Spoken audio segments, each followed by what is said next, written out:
Please note that this content is for adults only. Viewer discretion advised. If you haven't yet, hit the subscribe, like, and share.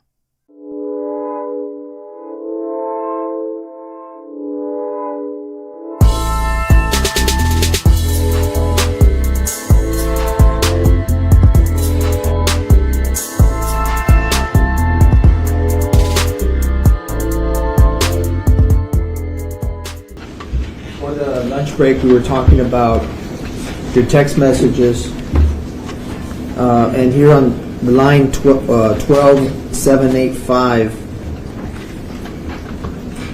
can you read what that says? Yes, Dom's dad is asking if he can get necrosis. Okay, can you explain what necrosis is? So necrosis is, to my knowledge, to what I've been taught, is when your skin starts deteriorating. It can happen just at the surface or at a level beneath it. Basically, it starts dying. Well, that's when your skin begins to die. Yes. Was there any necrosis visible to the upper layer of Dominic's skin? No, not at all.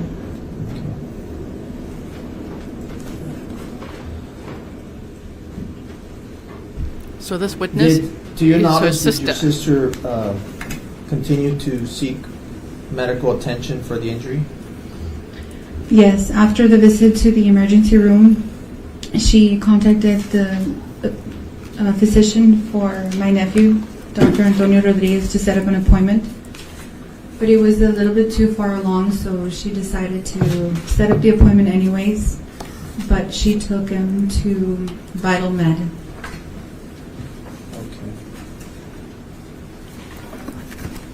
Thank you. Yes, lots of good vibes and love to Angelica. Do you know also if she had gone to Doctor's Hospital? Angelica.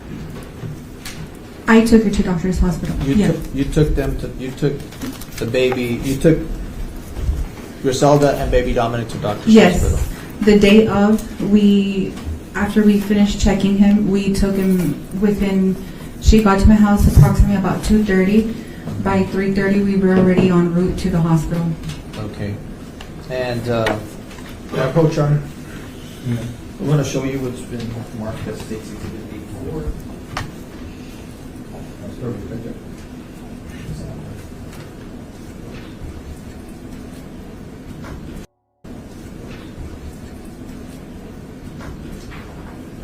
Give me 1 second. Can you look at the removal in case we're careful? Thank you. These are hospital records from the visit at the ER. Yes, Sherry's news, it must be so hard. And just so you know, that's only for the certified.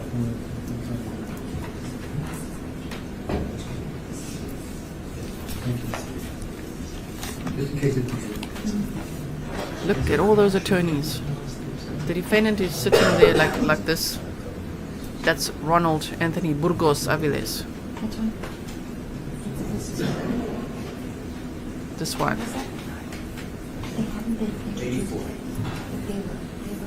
State what? State moves to introduce Exhibit 84, the medical records from the hospital. Thank you. Admitted. State 84. Okay, so at Doctor's Hospital, please tell the jury what happened. We get there with baby Dominic, and he's taken, after we shared Dominic's name, date of birth, basic demographic information, to the ER front staff. He's taken to the back referring to get examined by the nurse practitioner or nurses that get to check him.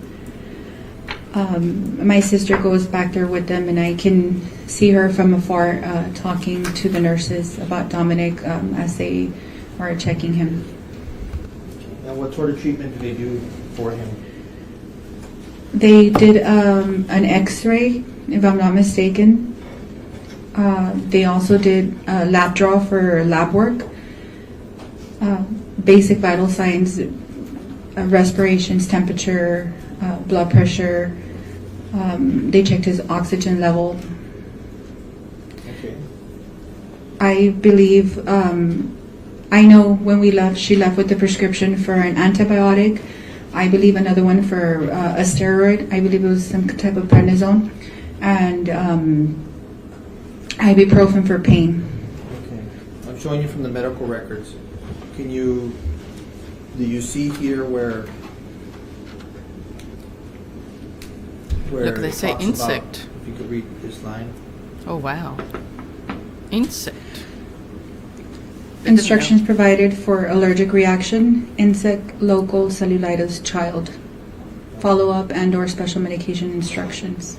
Okay, so, and then also the medications you just mentioned, right? Yes, cephalexin, which is the antibiotic, and then prednisolone, which is the oral suspension of the steroid. Where did they get the conclusion that it was an insect bite? I imagine they came to that conclusion after me and my sister, after my sister shared in the ER that he had sustained an insect bite or some type of bite to his leg.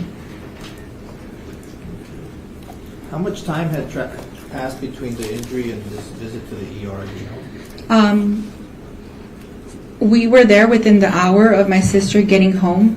However, I don't know at what time he sustained the injury at the park. Okay. So you finish up with that treatment or the diagnosis that it's an insect bite, correct? That's correct. And he's given those medications. That's correct. And what if anything happens after that? We go home. By this time, my mom has already shown up at the ER. So my sister leaves with my mom and my nephew home, and I leave to my house. Okay. Now let's get to the 26th of March, which would be the next day. Okay? We're going to move into the next day. Did you have the opportunity to communicate with your sister by text? Yes. And what was the general subject matter around that, about that? Following up to see how my nephew was doing. Okay. I may approach you.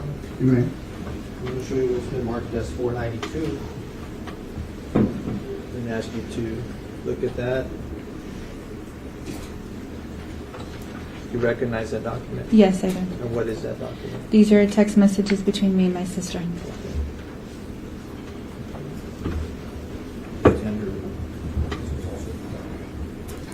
Yes, Marcia, it's a YouTube problem right now.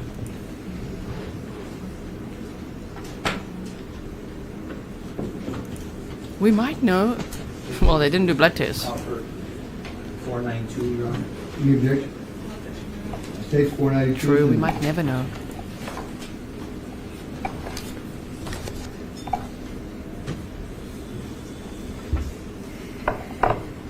Okay. Now, Here he up is. here on line 12828.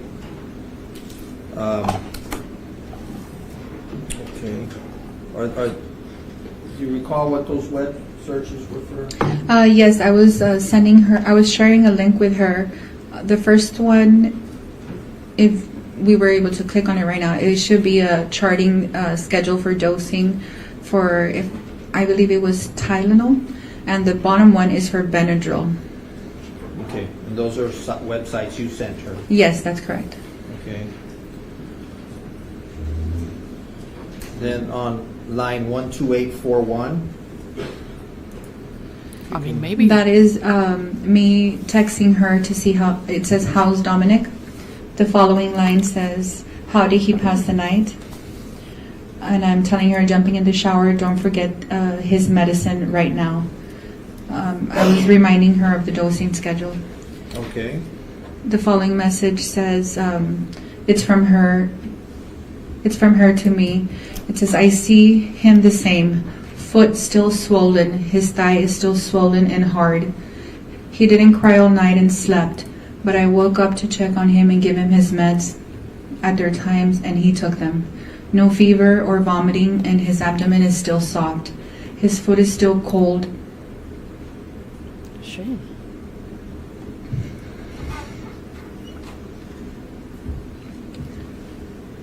And the other one is hot. I'm taking him as soon as the doctor opens, taking him to LMC ER."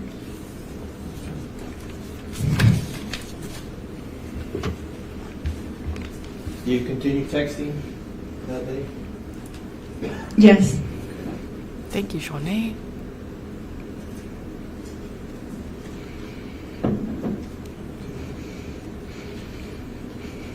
We can start here at line 12847.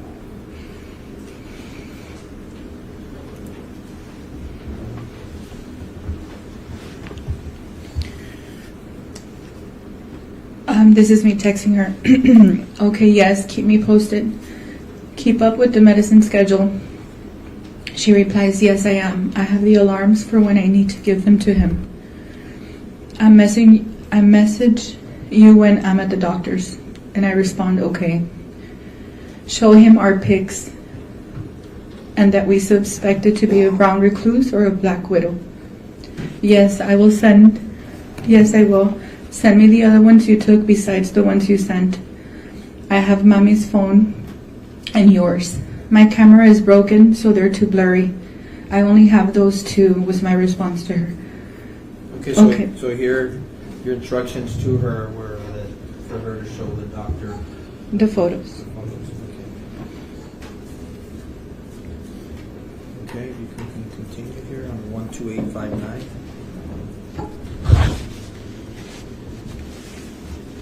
So she's Okay, I'll let you know what they tell me. And I respond, okay. So sorry to hear that, Footsie's girl. But yeah, it can get bad fast. What's her mood at this time, her demeanor? How is she? I was not in front of her, but she was very concerned because when we checked his foot at my house before taking him to the ER, his foot was already feeling slightly colder than the other one, and you could see mottling on his lower part of his leg towards where his foot is. You could already see some color changes. And I imagine by this time, I didn't have Dominic in front of me, but I imagine by this time when she says that his leg is still cold, it might have been slightly colder than what I had felt the day before. So even after doctor's hospital, she's telling you the next day she's going to, or she's telling you she's going to go to LMC now, or she's going to go see a doctor, so she's still scared about what's happening. Yes. Okay. And then on 12871. We don't know. Yet. Yes, Birdie B. Nobody knows what was in the syringe yet. This is for my sister. Stupid doctor didn't want to see Dominic until 2. I brought him to Vital Med on McPherson. My response, okay, great. My response, he's an idiot. Okay, so you guys are pretty much being frustrated about what's going on, right? Yes. Okay. You want him Especially in to be hindsight. seen. Yes. Thank you, Gene P. Does he eventually get to Vital Med? Yes, he does. And does he eventually get to see his pediatrician? Yes, he does. He sees my mom takes him to Vital Med first, and then they still follow up with Dr. Rodrigues as indicated by the ER.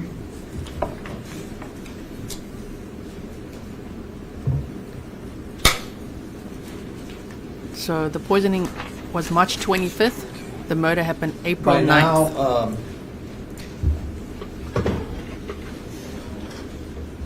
and you testified to this earlier, but prior to March 25th, Dominic was able to walk on his own, right? Even run.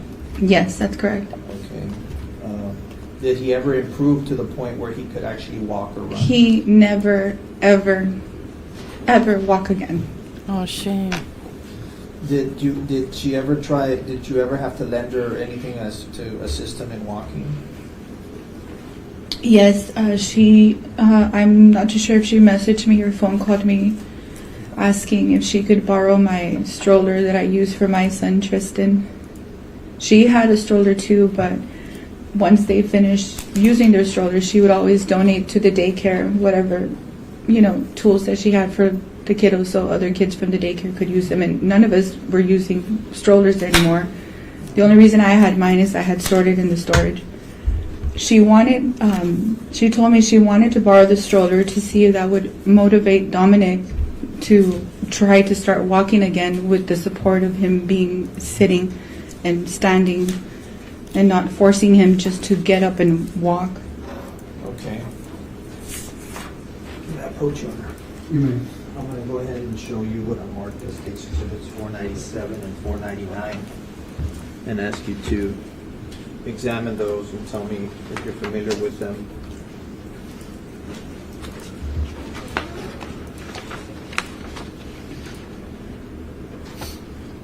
Yes. Yes.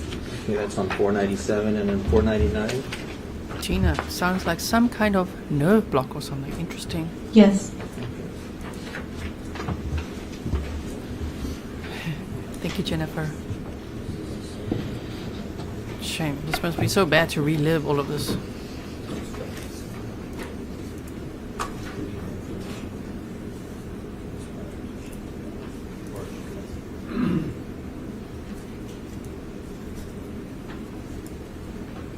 Now we move to introduce 497 and 499. We admitted 497 to 499.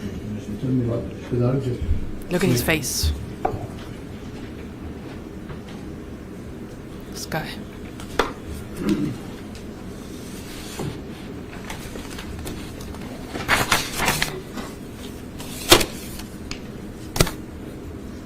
Okay.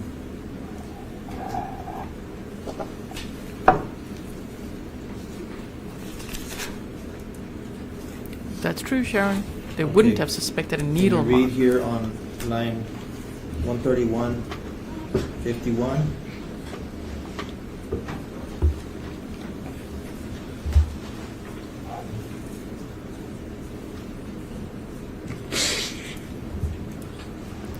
Shame.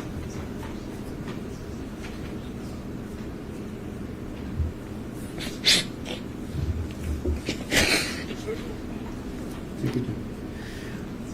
This is terrible. They did do lab tests, but they tested for infection and not for specifically poison, right?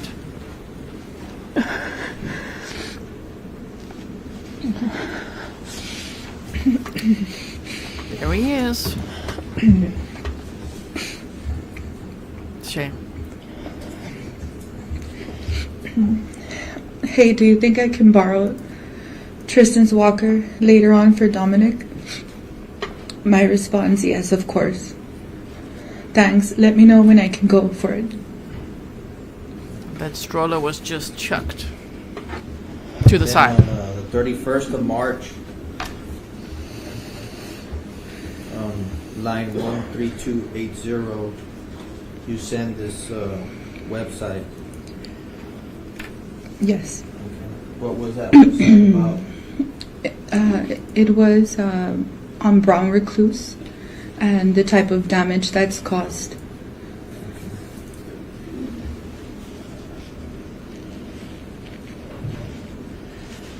I'm showing you this dangerous spider bites guide. Is this what you were referring to? Yes, that's correct.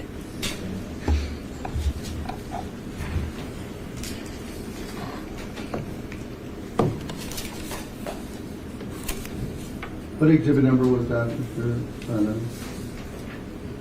Oh, the other one that you had on. Oh, that's going to be part of 497.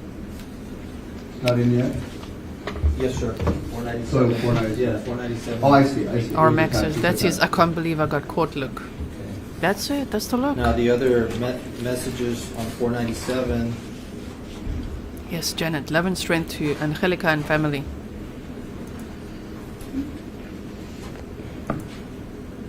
We start at line 13282. So this is a message for me to her. I still go with the recluse still. I think we just drained real good. I don't know. Hard to tell. Until when do I, this is from her to me, until when do I give his bite? Until when do I give his bite to heal? Referring to how much time does she give it to heal? Should I take him to San Antonio after all, or what? Or wait? Or what should I do? So my response, I think you should watch how ambulatory he is. When you say ambulatory, what does that mean? How much he moves around? Yes. Yes, because he wasn't able to walk anymore. He would get to places by crawling and dragging his little leg. Shame. And yes, it's the prosecution asking questions. He dragged himself with his front arms. He would, like if you see a baby crawl and they don't use one leg and they drag the leg, that's how he would get around.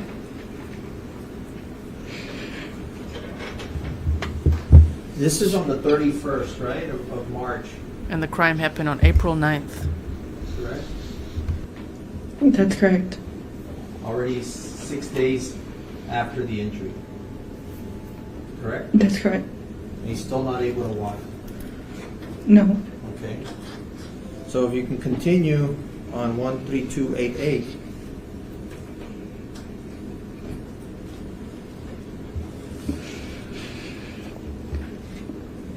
He doesn't want to walk.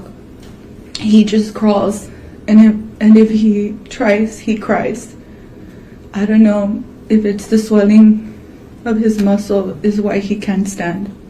My reply, probably. Probably meaning Likely. probably. Probably yes. Okay. Then? So she goes on to text me, Mommy told Alice and Theo Felix. Theo Felix said that he has seen this before and to give it time. That it's the muscle. But I'm like, and then there's a bunch of emojis. Do you remember what those emojis were? If you do. Probably the shock one, I right? think those were crying emojis. Or that. Okay. Next? I just don't want it to get worse. And then know I could have prevented everything from the start. My response, I'm mostly concerned with the tissue destruction, but it doesn't look like that's happening.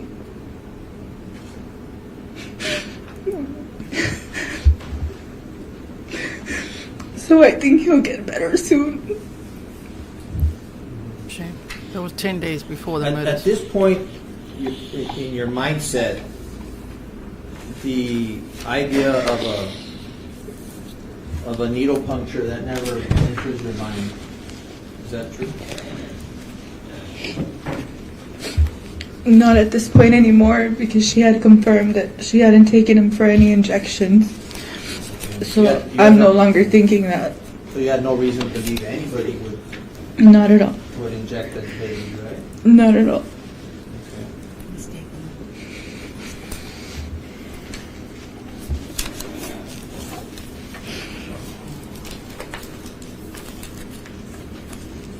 Now, did all of these conditions or concerns persist up until April the 9th of 2018?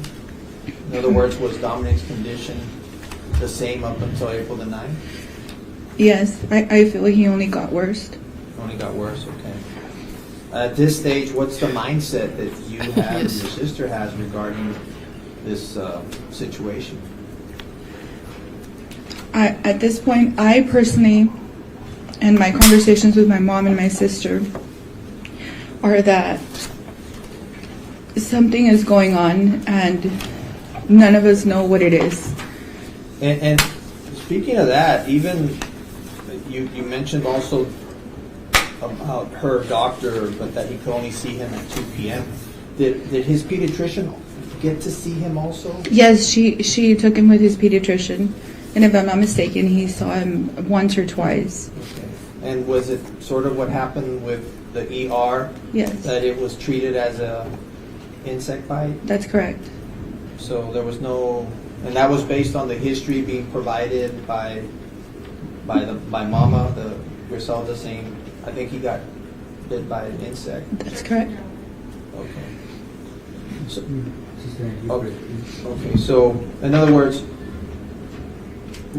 when he went to see his pediatrician, do you know if it was the same protocol? Yes, it was. Okay. And it was because One second. it was because One second. I could barely hear you, I'm sorry. Exactly. I Microphone. believe we're speaking about a time when the witness was not personally present. All right. So it's your hearsay? Say. I'll rephrase, John. I'll move on. All right. My point is that she had, do you know if she took him to her pediatrician? yes, she did. Okay. Do you know if there was any Yes, different I wonder. diagnosis? It was the same suspicion that it might have been an insect bite. Did this condition persist around April the 9th of 2018, the day that Dominic was killed? Yes, it did. Okay. Let's go to that day, okay? I want you to go back to that day and Sure. tell the ladies and gentlemen of the jury what, if anything, happened on that day. Yes, Missy Bun had an objection. Oh, no.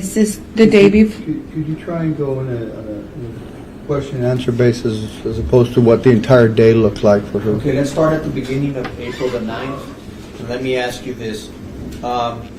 Before April 9th, if you know, did your sister have plans to take Dominic out of town? Yes, she did. She was going to take him with my mom to San Antonio to get checked out somewhere, anywhere with a pediatric specialist. We don't have specialties, any type of specialty like that in Laredo. She was going to go take him to get checked out Wednesday. Okay, on Wednesday. He was On the killed- 11th. Okay, on the 11th, but he was killed on a Monday. Yes, that's correct. Okay, so she never got to take him to a No, specialist. she didn't. Okay. Now, let's go to the beginning of that day in the morning. When, if any, was the first time that you spoke or had contact with your sister? I picked her up at about 7:40 at her house. I picked her up in Dominic. Okay, and in relation to picking her up, had she made any requests to you the day before? She had messaged me the Saturday before Monday asking to borrow my vehicle so she can meet with Dominic's father. Okay. Thank you, Corazon. I'm going to show you what's been Carl's- marked as Exhibit 493. Thank you so much. Ask you if you could look at the Yes, it just gets worse and worse. documents. Panda Place, maybe because it's a death penalty case, but I'm not You sure. recognize it? Sure Yes, has I- many. Yes, I do. Okay. And these are text messages between That's- you and your sister? That's correct. Exactly, Denny Dawn.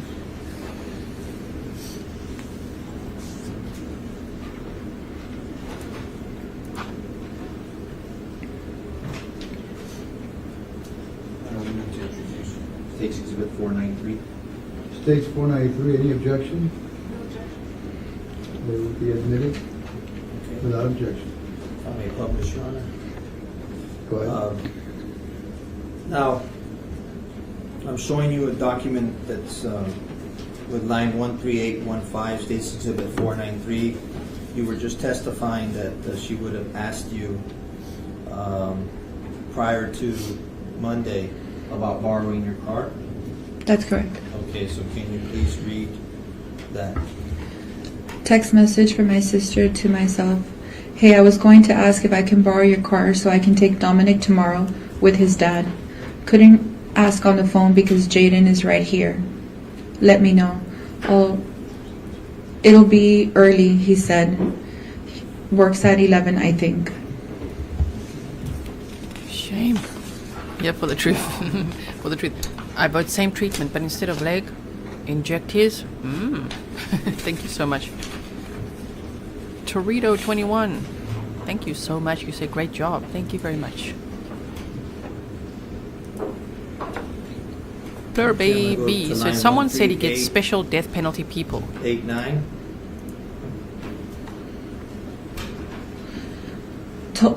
totally forgot Jaden was right here hearing. Hey, so I was going to ask if I can borrow your car in the morning to go have breakfast with Dominic's dad. If yes, I'll take it right back afterwards and I can get picked up there at your work so you won't have to bring me. Shame. Okay. Continue on the next. She goes on to say, if not, it's fine. I know you work tomorrow. It would be like 8-ish or 9. And then I reply, so you're going to drop me off? And she replies, yes, if you can. I'll take it to you as soon as I'm done. And then my response to her is, okay, what time do you need me to be ready? Her response is, what time do you need me to be ready?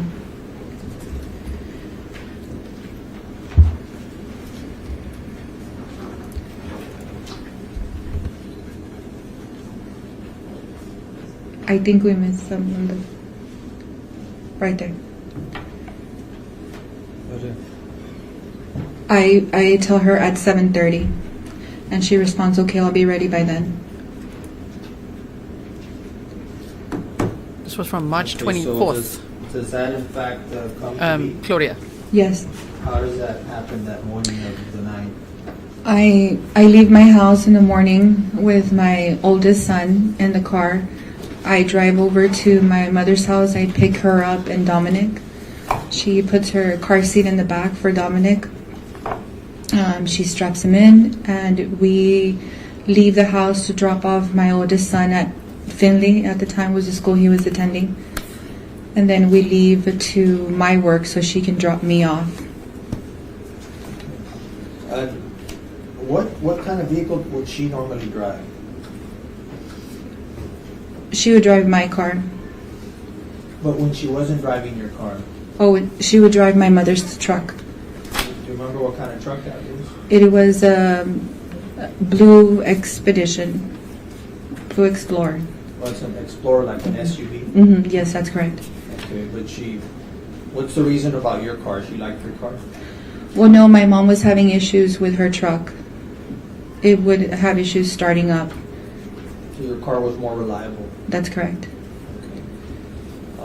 And what kind of car did you have?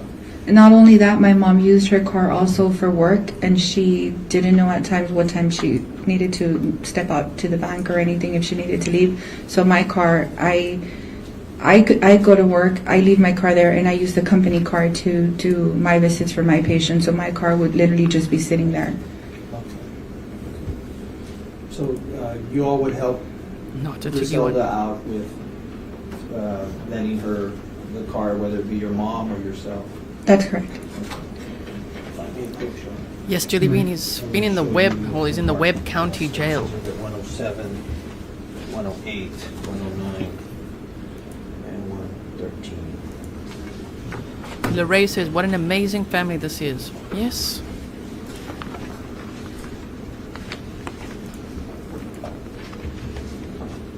These, I recognize him, that's my car.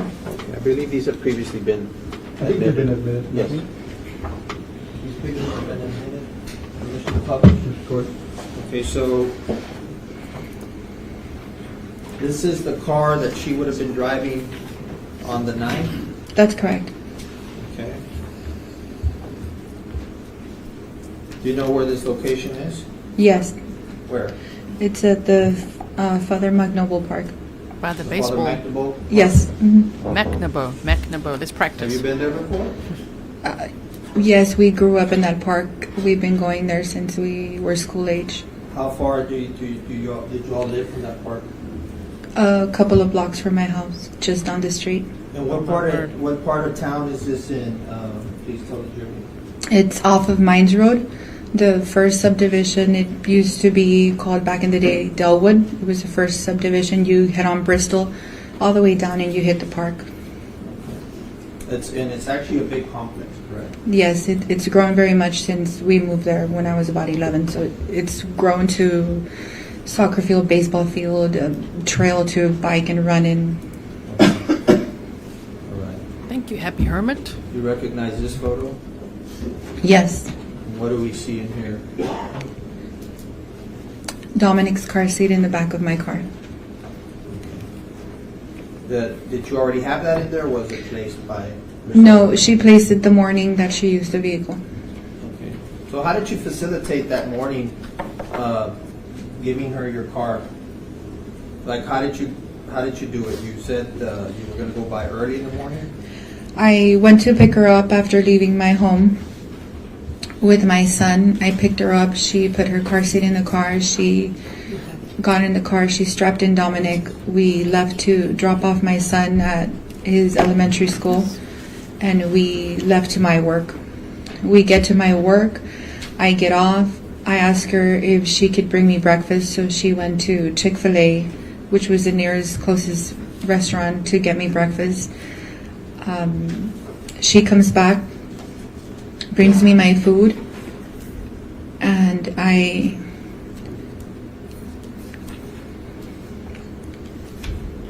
get my food from her.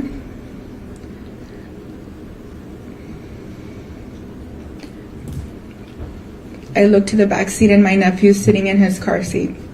What's he doing? He's eating some chicken minis from Chick-fil-A, and he turns around and looks at me, and I just blow him a kiss from afar, and I tell him goodbye, that I'll see him soon, and that I love him. Shame, oh my word. And I tell my sister goodbye.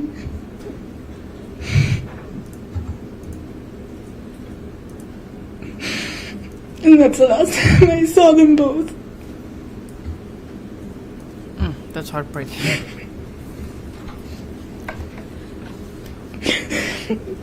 You know where your sister was going?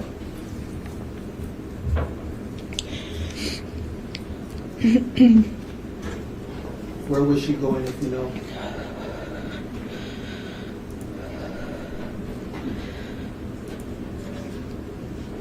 She was heading home to change, because they were going to head to the Father McNaboe Park to meet Dominic's father.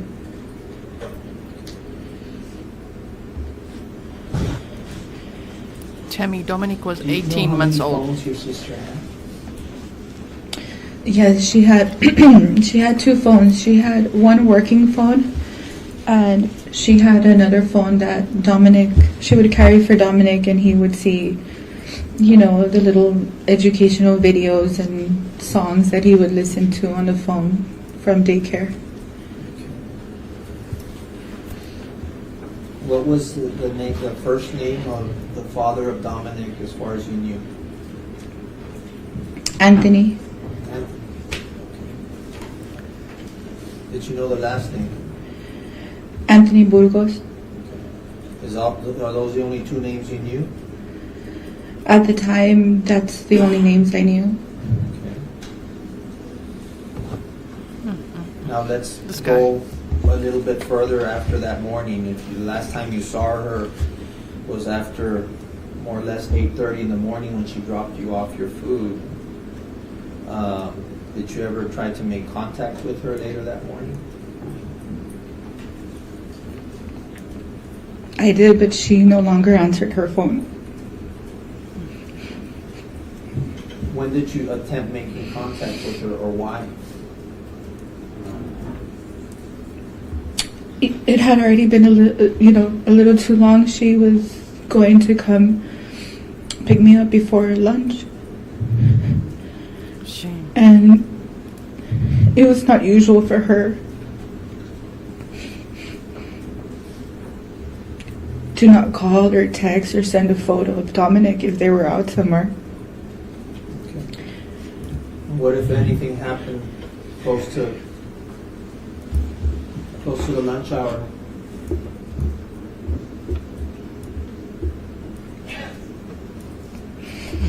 These questions. Several things happen simultaneously. So I have my phone, and I get alerts from Vivint if there's ever anybody detected in your camera, or if anybody rings your doorbell. At the same time that I'm receiving these messages, my phone rings, and it's a call from an investigator or a detective. And Remember his name?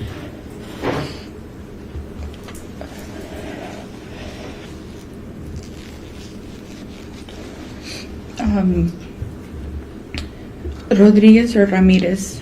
Benavides? Or There was two officers. I think one of them was in a suit, Exactly, Casey. and Yeah. one of them was more casual with jeans and like a polo shirt. okay.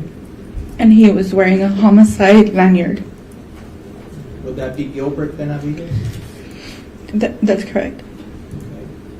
Okay. How do you know he was wearing a homicide lanyard? Did you see him in person, or did you see him on your Vivint, or how did you? I saw him in person when I got home. Oh, so you went home. He called me over the phone and they told me if I was the owner of he described my Mercedes, and I told him that yes. He told me that he had found my car abandoned at the Father McNaboe Park. And I told him that it wasn't abandoned. I told him that my sister was with my nephew in the car, that my sister was there. And he asked me who my sister was, and I told him her name, and he told me he needed to speak to me. And I told him that what was wrong, if he could tell me. And he didn't say anymore. He said that I needed to come in person or he can come to me. And I told him I could go home, that it was not a problem. How did you get home? When I'm on the phone with him, my line is ringing. My husband's already calling me. And I hang up the phone with him. I switch over the line. And I tell my husband to come pick me up. And he tells me I'm already on my way. Everything was happening so quickly because he also gets the alerts from Vivint. So while I'm talking on the phone, I imagine he was able to see the video closer and see who was at the house by looking at their uniforms. So he tells me he's on his way to pick me up. He picks me up at work. And he takes me to the house. What happens when you get home? We get there within about 5 minutes, and he pulls up to the driveway, and I automatically jump out of the truck and run toward where the officers are at, and I tell them where my sister's at. And they tell me to calm down and to relax, and that why am I asking about my sister? And I tell them that if they have my car, my sister is there. Because my sister and my nephew were with my car. So I need them to look for my sister. I need them to look for my nephew.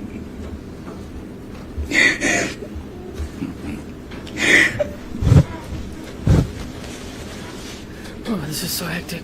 Amber said this all happened so fast. Mm-hmm. Were you able to identify your sister for the police?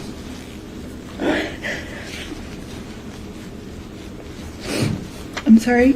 Were you able to identify your sister, give them her name and description? Yes, he asked me for my sister's name. I give him my sister's name. I give him Dominic's name. And he tells me, why would your sister have your car? And I tell them that she was meeting Dominic's father at the park and that she should be there. And then he goes on to ask me, who was she meeting? And I tell him, Anthony. And I'm telling him he's a border patrol. And his face, when I say that, his face just changes. And he tells me, what? And I tell him, yes, she was meeting the baby's father, Anthony. He's a border patrol. And he goes on to ask me, Anthony what? And I said, Anthony Burgos. And at this time, the other officer's coming in front of me, and he's stepping off to the side. And I can see him grabbing his radio or something and starts talking on it. And I just turn around to try to see what he's doing. And the other officer starts asking me questions, trying to distract me so I won't listen to what he's doing. And he starts asking me about my sister, why my sister had my car, the same thing he had asked me.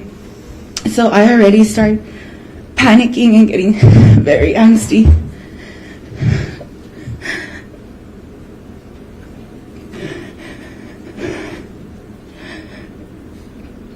How do you come to find out what happened to your sister? He comes back and asks me if I have a photo of her or something that I can show him, and I show him the photos, and he still doesn't tell me anything. All they keep telling me is that they're looking, that they keep looking, and that they're looking for her, but that they don't find him anywhere near the car.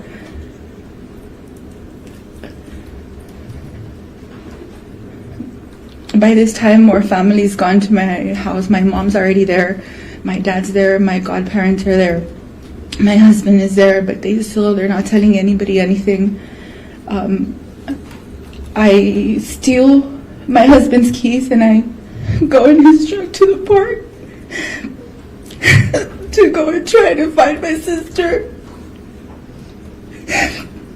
And I go and I see my car where it's parked. I look all around, but there's nothing. There's nothing, just my car and the detective next to it. And I'm trying to look through the bushes, through the trees, see if I see anything. Nothing near my car. They told me I have to go home. I head back to my house, and it isn't until hours later till I'm told that my sister and my nephew were murdered. Were you able to go to the police station and talk to the police? Yes. And while you were there, did you provide them information at the station that afternoon? Yes. Now, I'm going to switch gears here and bring your attention back to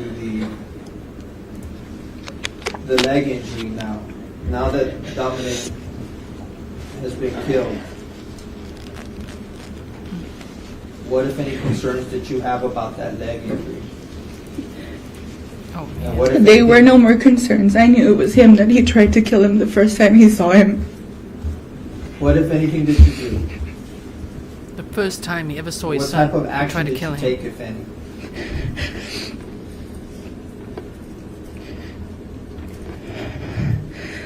I told the officers that prior to Dominic's murder, he had been hurt, and we all suspected it was an insect bite, but that they needed to look into it because I was highly suspicious, if not certain, that it was his father that had tried to kill him at the park the first time on their meeting.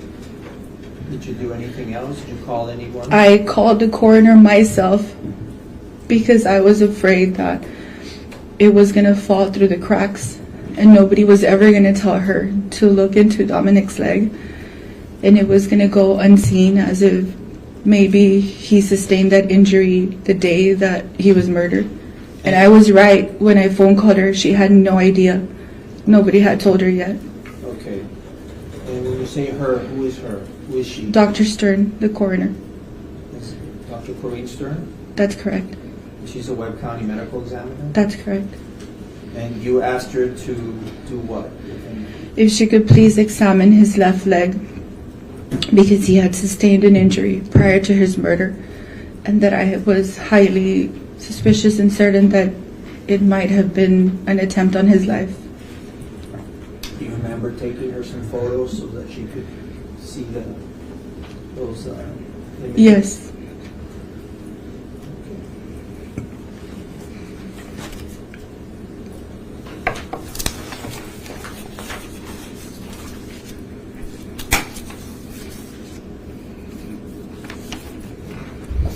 Thank you for being here. We can only do this together. And we've seen some of those photos already, and were you able to show Dr. Stern those photos so she could look at the leg? Yes, but it was at a later time when she had already done all her examination. Okay, and but do you know if she did in fact re-examine the leg? She did. She told me herself that she would be excising a good amount for future testing to find out exactly what was going on with his leg. Okay.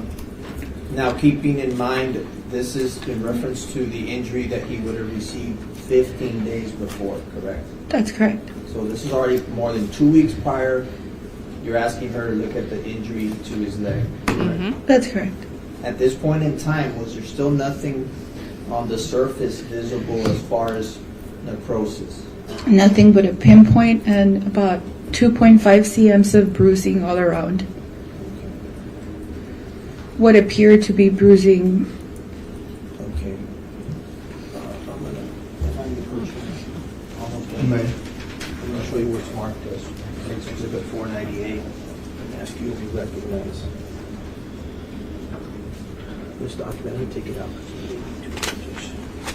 it's just one. Okay, it's just one. Yes, it's a message from my sister. The message between you and your sister? That's correct. Okay. Just show this to me.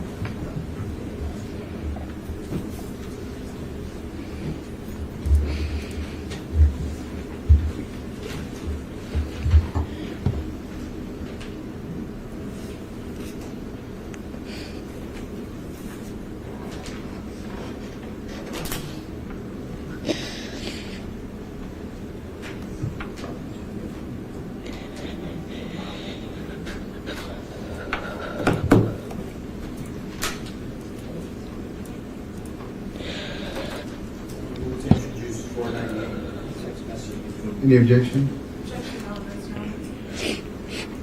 Let me see. This is so tough. Oh my word.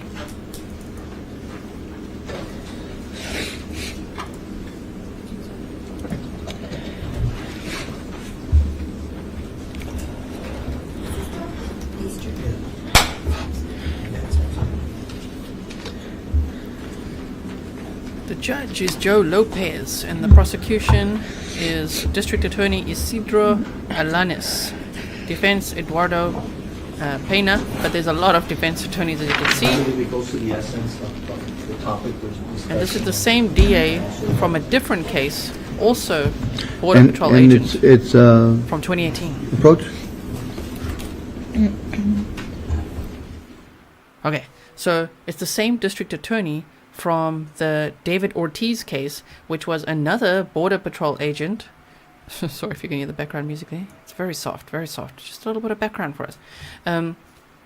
He was also a Border Patrol agent, and he was a serial killer who murdered 6 workers. That's this Juan David Ortiz, also from Laredo, Texas. Now, so this is the same district attorney, so many of you that watched that trial are saying, oh, you recognize this district attorney. Yes, apparently, same district attorney, Isidro Alanis. I think his opening statements were very powerful.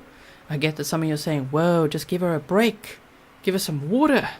Like, is she okay? I mean, this is so tough. This is so tough. So, yes. Melissa says, and let's hope, I mean, oftentimes family would be, you know, watching streams like this where there's a community where hopefully they could see we support them, right? So Melissa says, I hope her sister realizes how amazing she is and doesn't blame herself for any of this. I hope so too. And I hope, you know, they could see how many people support them. We got their back. Yes. So let me show you a picture quickly, if I can. Don't know if I've got enough time. Hold on. Let's get it. Let's get it. I won't find it for you. Just hold on. There we go. So this is the Facebook post I was referencing earlier, made by one of the family members of the victim, Grizelda. Ramiro Hernandez Jr. said, your time has come. Yes, that's what he said on Facebook. And he linked their court TV's Texas versus Ronald Anthony Burgos-Aviles, the mistress and child murder trial. Your time has come, and it's been a long wait for them. I mean, this happened on April 9th, 2018, and wow, now, I mean, end of June 2023. What number was that again? This is going to be 498. 498. States 498 is admitted. Okay. Thank you. Blue Bear, I think it's based on GPS data from the phones that he had in his vest or on him or something. I think that's what they said earlier.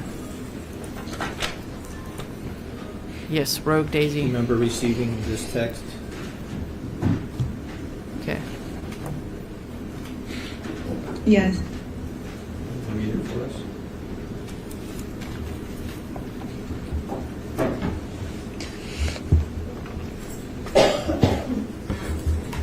Yeah. Polo Street says 5 years. It's been a 5-year wait. I really thought this Easter he would be running everywhere, and he won't be. I'm doing an Easter do-over when he's better. Shame. Oh my word. Leslie, he's been in the Webb County jail all this time. Remember her sending you that picture with this text? Shame.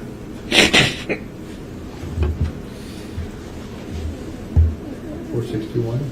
Yes. Thank you. 461. Oh man. Hernandez, remember the Yes. the picture she sent with that? Yes. Is this it? Yes.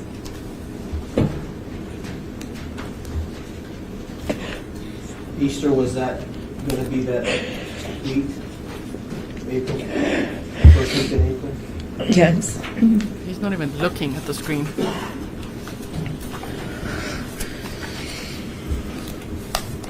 Robin, I don't know. We passed the witness. If anyone knows, let me know. Get the document, please. Yes. Just make sure to get to the exhibits back on the exhibit table. Or are those your copies? No, sir, those are the exhibits that All are right. in order. Thank you.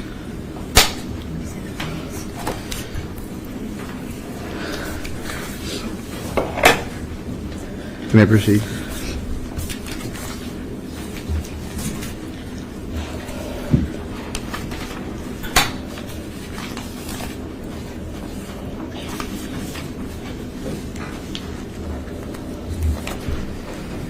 Maureen says because he's a coward. Yes. We do not see emotion from him. Hernandez, I'm so sorry for your loss. Oh, I shame. just have a few questions for you, okay? I'll make it as quick as possible. So, you never met Mr. Burgos yourself, is that correct? That's correct. And you never spoke with him yourself? That's correct. And you weren't present for any interactions between him and your sister? That's correct. And you've talked a lot about the injury that Dominic got on March 25th. And you went to the hospital with your sister that day. That's correct. And you brought the photos that you had taken. That's correct. And you showed them to the ER that day. That's correct. And they diagnosed it as an insect bite. That's correct. And you weren't present for the urgent care visit That's correct. or the pediatrician visit. That's correct. But you were aware that they also believed it to be an insect bite. Because of my suggestion to start off with. Yeah.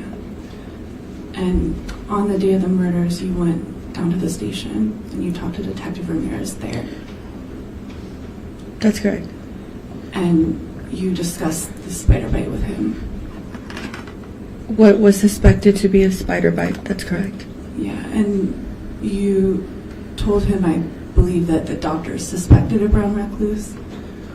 Again, because of what I stated originally. Yeah, and that they couldn't diagnose the type of spider without the insect. I'm sorry. Can you repeat that? You told Detective Ramirez that the doctors suspected a brown recluse, but they couldn't confirm without seeing the insect. I don't recall that. If you have a video of the playback, I can confirm. Okay, that's good.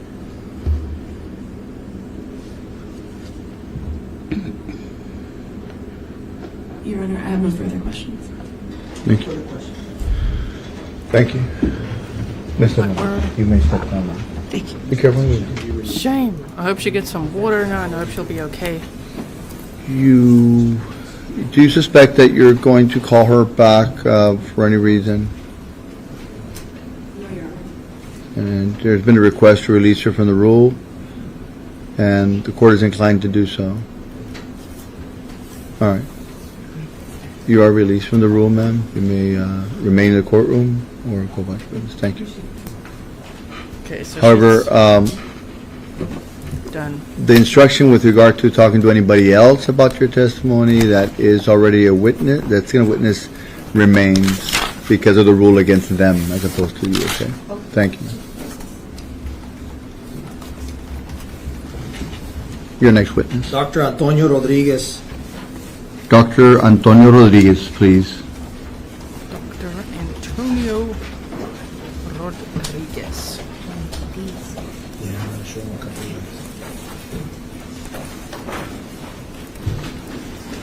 Okay, next witness, Dr. Antonio Rodriguez.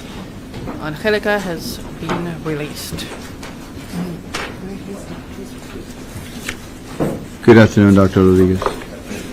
You have been sworn in, is that correct? Yes. Please have a seat right over here, sir, and we'll get started.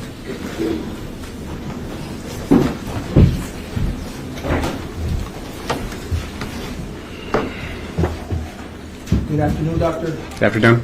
Will you please get near the mic and we'll close to it so the court reporter can record your testimony. Thank you. Start off by asking your name. My name is Antonio Rodriguez. Okay, what is your occupation? I'm a physician, And what kind of physician are you? pediatrics.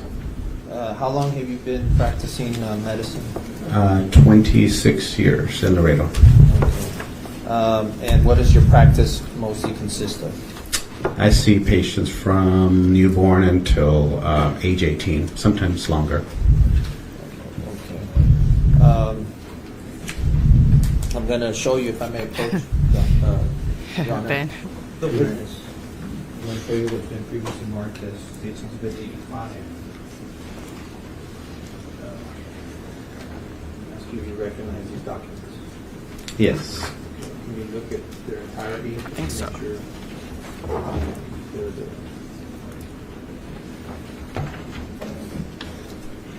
the same ones.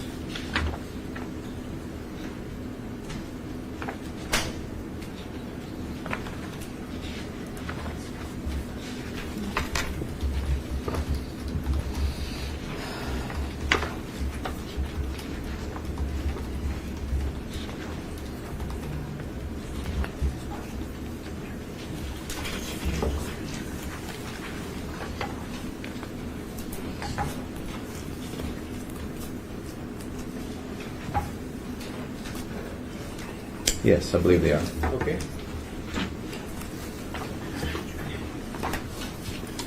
It's a lot of suspense, Panda Place. Hopefully your anxiety is reduced by being here with us.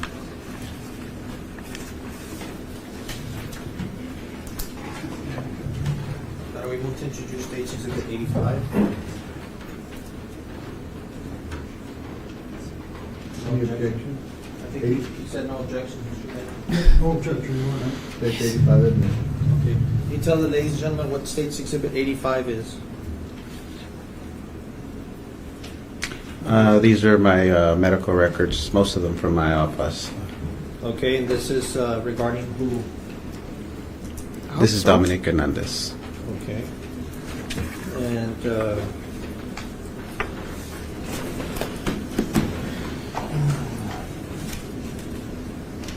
do you recall the first date that, well, let me ask you this. Was Dominic Hernandez one of your patients? Yes. Okay. And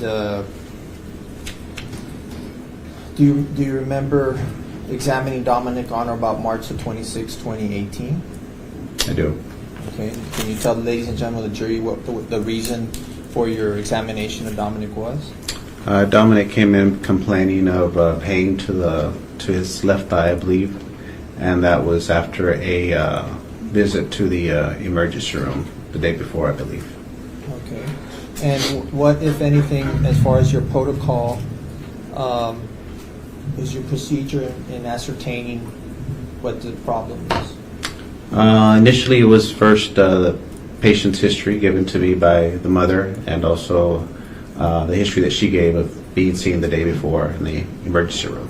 Okay. And what historical information was the mother providing for you? She initially reported that the baby had some inflammation or swelling to the thigh, and she was concerned about the pain, so she initially took him to the ER and reported to me that at that time the patient was diagnosed with an insect bite and instructed to follow up in my office if the patient did not improve, or just for follow-up to make sure that the patient was getting better. Okay. And as far as that historical information, did you learn that she had the child outside or at a park or that nature? I believe she told me she was outside. I don't remember whether she told me where he was. Okay. But the suspect was an insect? Insect bite, yes. Okay. So what, if anything, and let me ask you, would it help you to review or have your notes? Yes, please. Okay.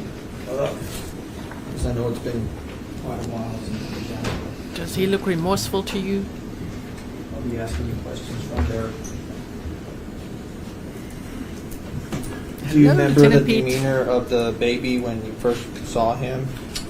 I do. He was like a lot of babies when they come to me after an ER visit and needing procedures. He was upset and fearful initially. Okay.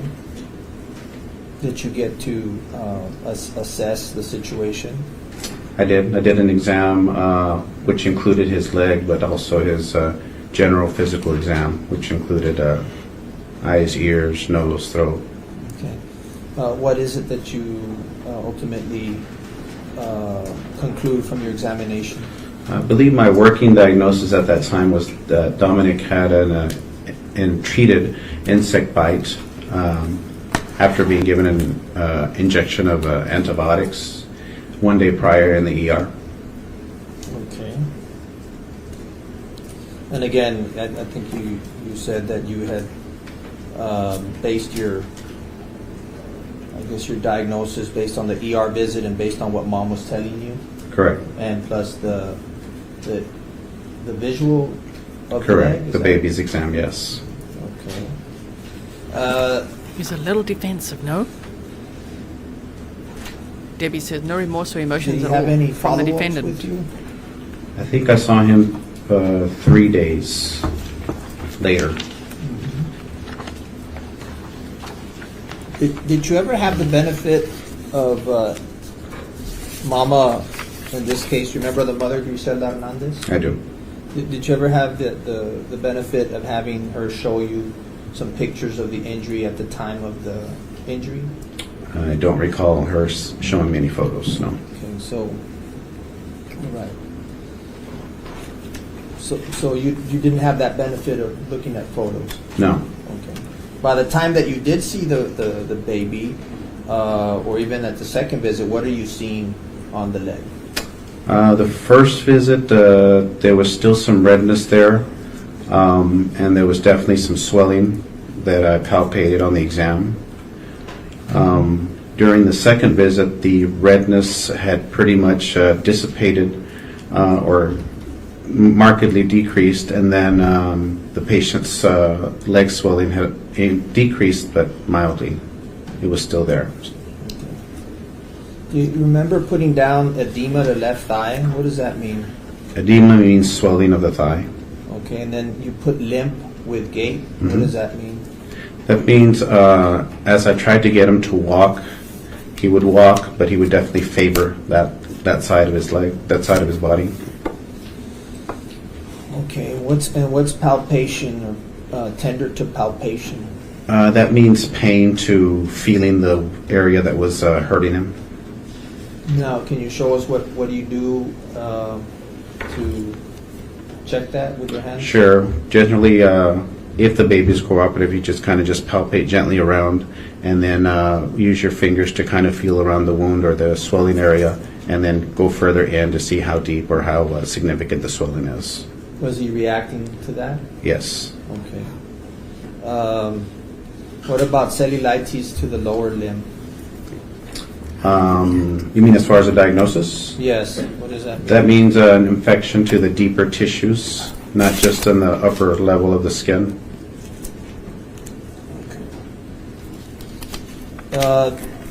Now, what if, now again, you said that you did get a reaction from him when you're palpating or touching. What's the reaction the baby's giving you? He was crying, pulling back. I believe his mother had to significantly try to calm him and hold him down so I could take a feel of his leg. Okay. Did you order any tests at any time of him or any radiology? I think on the second visit I ordered some blood work and some x-rays. Was there anything significant that came out of that? He showed to have, the x-rays were normal. There was no obvious bony lesions or bony imperfections. There was no sign of infection. The blood work showed some moderate, anemia. What does that mean? Low blood count. Okay. Now, when you said the x-ray, that was for like bone density or bone injuries, fractures, broken bones? Correct. So there was no broken bones? No. Okay. Thank you, Pat Brooks. Okay, did you have any concerns during the second visit compared Very to the cold first eyes, visit with Dominic?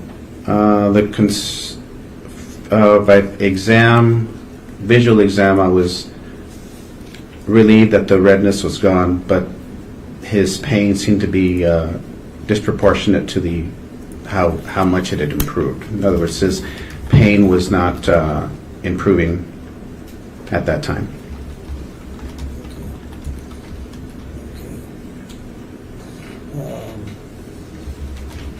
Ultimately, what was the course of treatment that you gave or ordered for Dominic? I believe on the second visit, I placed him on some oral antibiotics to hopefully give him a treatment to treat a cellulitis that was my working diagnosis at the time. Okay. Now, just to be clear for the jury, looking at your records, you only got to see him 2 times, right? 2 times, yes. Okay. So when the last time you saw him was on April the 4th, 2018? Yeah, actually, that was the 3rd time.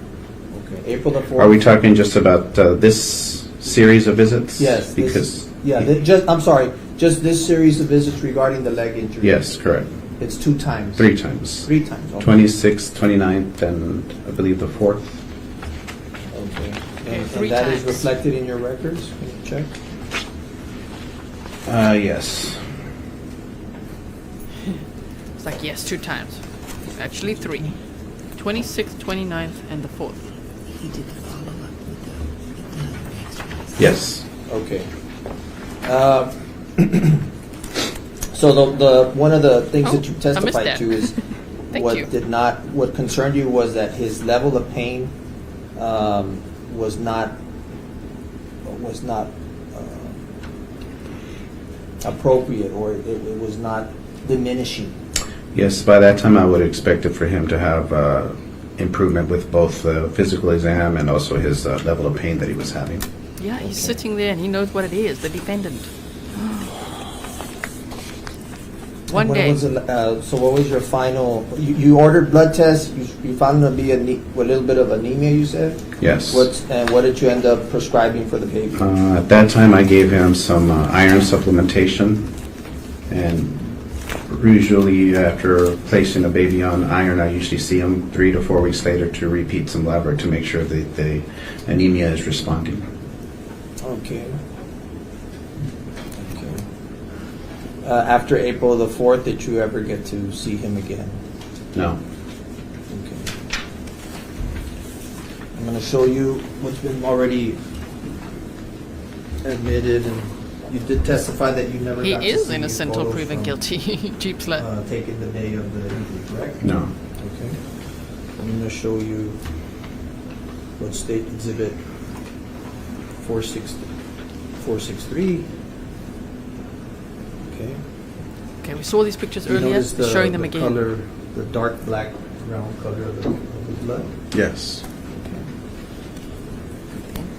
It's of the right outer thigh on baby Dominic, who was only 18 months old. You notice that injury? Yes. Okay. And this is 464. Which one were they? I'm sorry. 464. And that was 464, 463, and I'm going to also show you 484.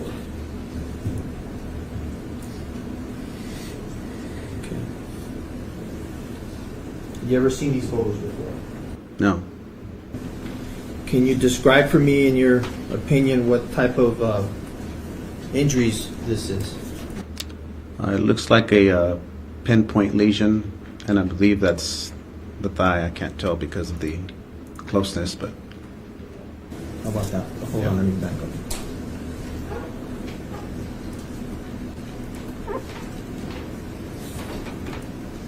Janet says, so glad Angelica took these pictures. Angelica, right? That's about Same. yes. Yes. And what is this that's around the lesion? That looks like the level of swelling around that pinpoint lesion. Okay. Could you, Now, when you say... could I approach real quick on that?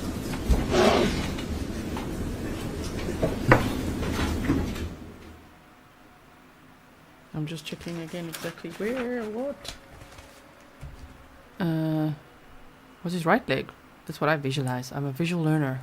Just visualizing. Right leg. So, let's just see.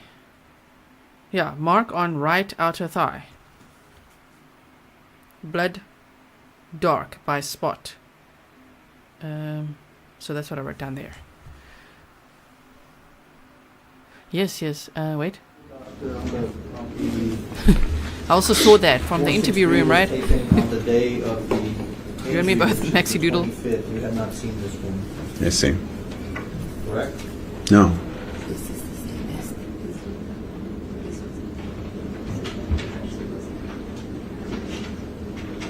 And 464, which was taken on the 25th. You did not see. Grizelda never showed these to you, correct? No, I don't.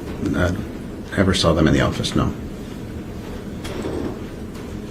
2 days after the suspected injury, this other photo was taken.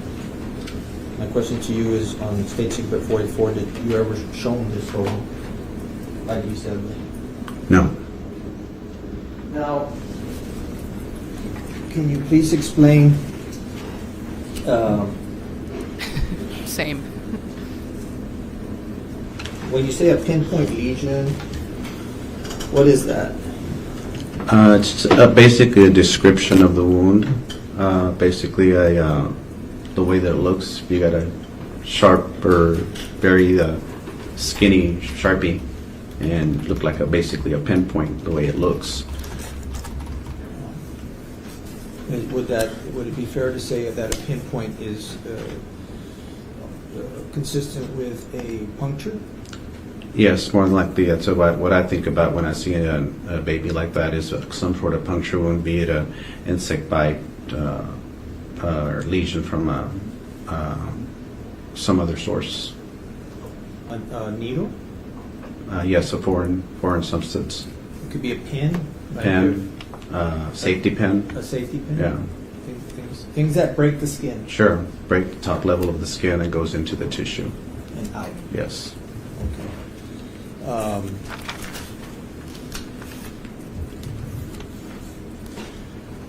But in your diagnosis, with what you had at the time, you determined, or you went with the course of treatment for an insect bite. Correct. Okay. Barbara, in some cases they have. Yes, in some cases they were watching. For real, for real. Do you guys think that, what do you think was in the syringe? Try to censor it if you can. I'll pass the witness. Like medication, a venom, some sort of acid. You may proceed. Oh my word, Pat Good Brooks. afternoon. Thank you so much. You saw Dominic Hernandez on March Oh. 26, March 29. This is Eduardo Pena, They're all four, correct? Yes. And each time you diagnosed Defense attorney. that his injury was caused by spider bite, I believe my working diagnosis was an insect bite. insect bite. okay? You also diagnosed in a cellulitis, is that correct? Yes. That's an infection possibly caused by an infected spider bite? Or insect bite, yes. Or really any break in the skin. Did you also review records from Doctors Hospital pertaining to Dominic Hernandez? At that time, Or at any time between the first and the last time that you saw him? True. I don't recall that those were available to us at that time. I might have seen them, but I'm not sure. Have you reviewed them at any other time? I think we had him from VitalMed, I believe. Do those records also indicate that Dominic had an allergic reaction? Let me. Yes, I never Let me expected. review this, Oh my word. Thank you. It's AMAMRE. A Mr. E. I see that he was giving Benadryl, but I don't know if they diagnosed him with with an allergic reaction. Very interesting. Plur baby. Plur baby. Yeah, you guys can read what's on the screen here. I don't want to interrupt too much. Yes, if you're a registered nurse or if you have a medical background, doctors in the chat, if you have any experience with this, what do you think it is based on the images you saw? People are saying poison, antifreeze, venom, coolant, air. Virginia says a bee sting. Well, they found a syringe, an 18 gauge needle in his lunchbox in his truck in a gym bag. So the medical examiner said that the little mark was made with an 18 gauge needle. So that matched. So I don't think it was a bee sting from what we know so far. Botox, oh my word. Aquamarina says Botox with paralyzed muscles.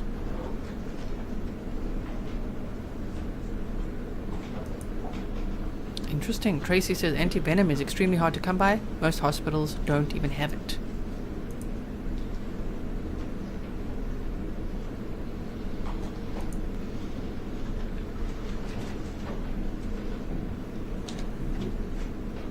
I'm going to be covering this trial. It's set to last for 3 to 4 weeks. Need more time. So make sure you are subscribed with the bell on so you don't miss Yes, out when no, we go I live. don't see that here that he was diagnosed at VitalMed with an allergic reaction. I do see that he was given Benadryl, though. When you first met with Dominic Hernandez, it's standard procedure to get a history of the patient, correct? Yes. And you were told that the emergency room had assessed the injury as a spider bite? I'm not sure if they said spider bite. He was either spider bite or insect bite. And you agreed with that diagnosis, correct? His working diagnosis was an insect bite. It's a very lame defense. Spider bites and subsequent infections are somewhat common in Laredo around March, is that true? Spring, summer for sure, but year-round really. Especially with young kids? Yes.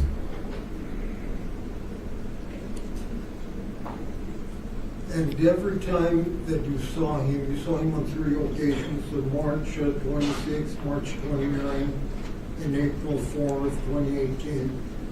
Your treatment that you prescribed was for an insect bite, correct? Insect bite and cellulitis, yes. So, and You also cellulitis. met with police investigators regarding Dominic's Thanks, Tina. injury on April 25th of 2023? I believe so.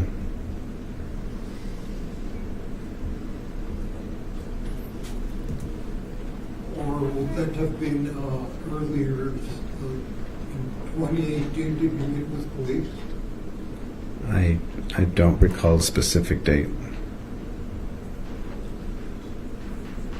The investigators told you that the medical examiner had found a suspicious puncture wound on Dominic's leg. Do you recall that? Yes, I believe so. Okay.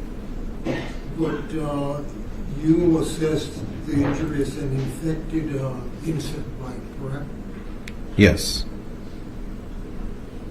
And you told the investigating officers that it is common for children to get infected insect bites. Do you recall that? Yes, I believe so.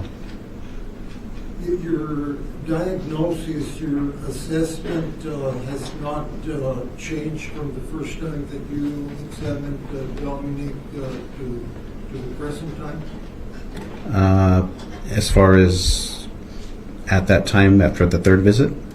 Yes. Yes, my working diagnosis for those 3 visits was cellulitis. Caused by an insect bite? Yes. And you had no reason to believe that the injury was caused by an injection of any kind, do you? By history and exam at the time, no. Now, isn't it true that spider bites, particularly a brown recluse, can cause anemia? Yes. And you also found anemia in Dominic, isn't that correct? Yes.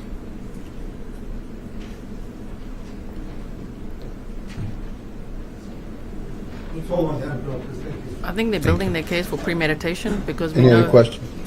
that they were stabbed. You prescribed some strong antibiotics for Dominic, correct? Yes, on the second visit.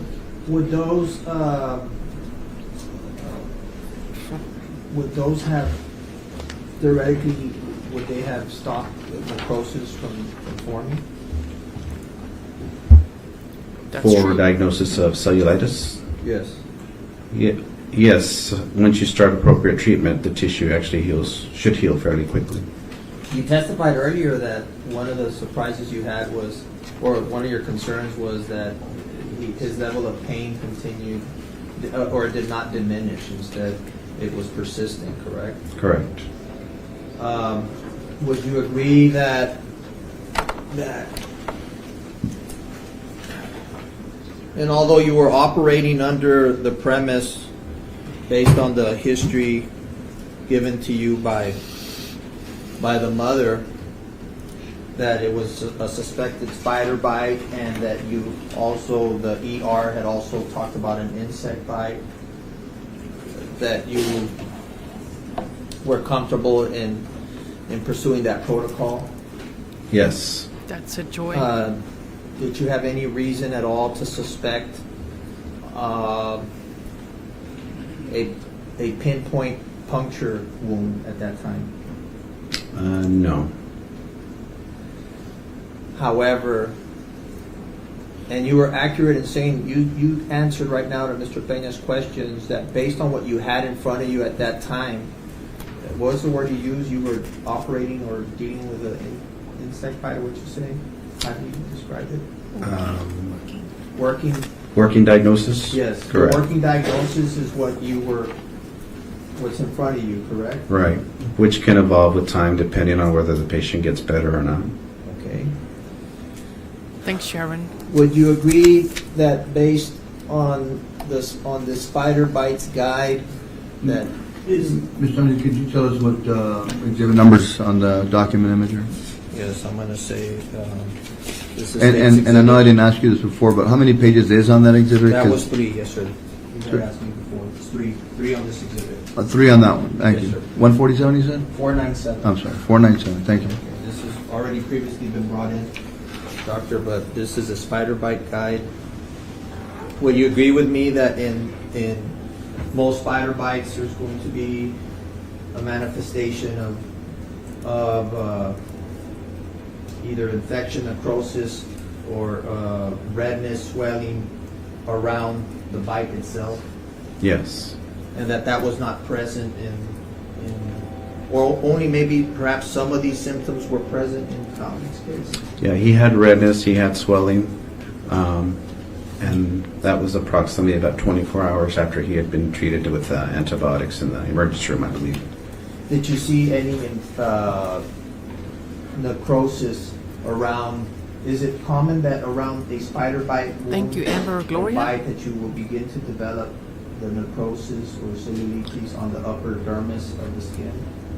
With that or any bug bite, you're going to get swelling, you're going to get redness, especially the first 24 to 48 hours.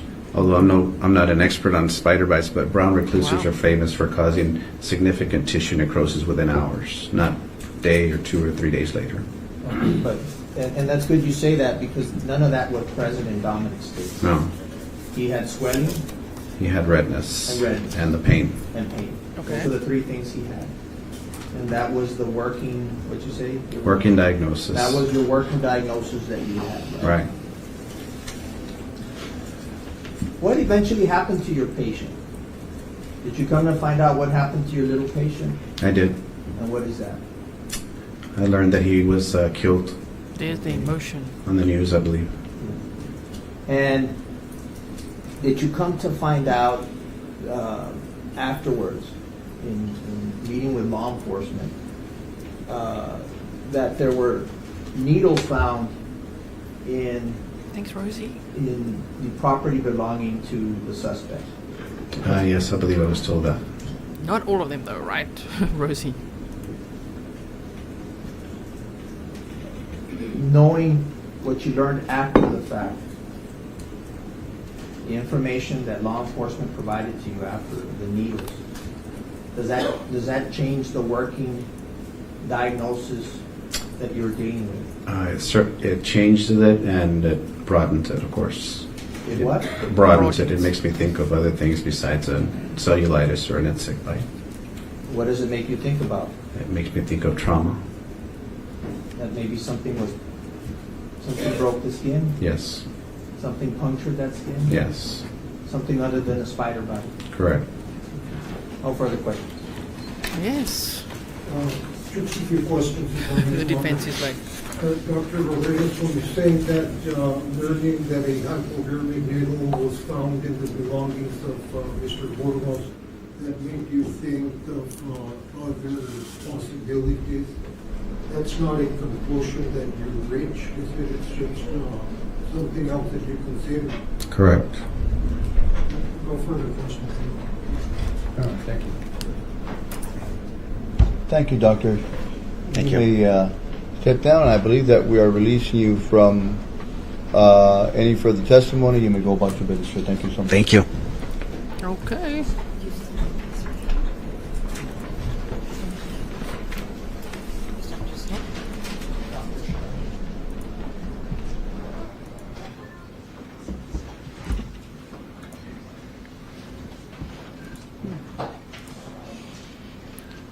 Any witnesses still Dr. today? Stern, Your Honor? This will be a little bit longer, no? Approach. Dr. Stern. Okay, let me just quickly make you another background. You guys, I'm so impressed how well behaved you are, knowing that the defense attorney's name is Eduardo. Right? Wait. Defense. Eduardo. Literally. Eduardo Pena. You guys are being so well behaved. Thank you.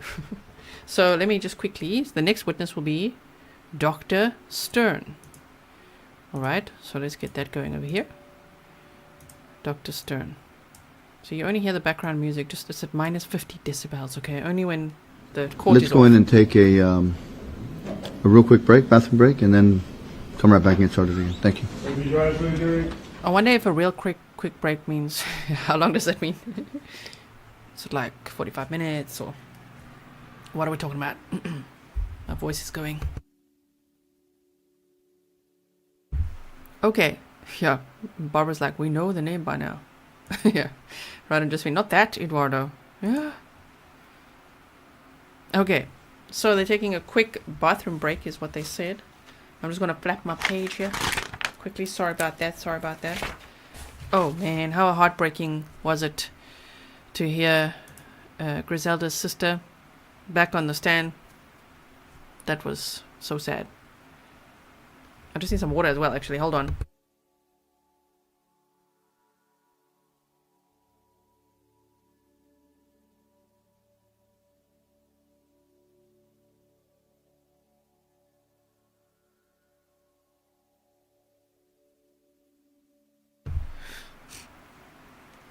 I'm here. I have a little bit of a cold and I've been... Okay, I'm only saying that because why is my voice going? I read you all those Koberger documents earlier, and I'll be talking to you all day over here. But don't worry, I'm okay. Thank you for being here. Just in case every now and then I go off the screen. And so, the testimony was very hectic. I felt so sad for Angelica, her sister. Whew. And I wrote McNaboe for the park's name. McNaboe.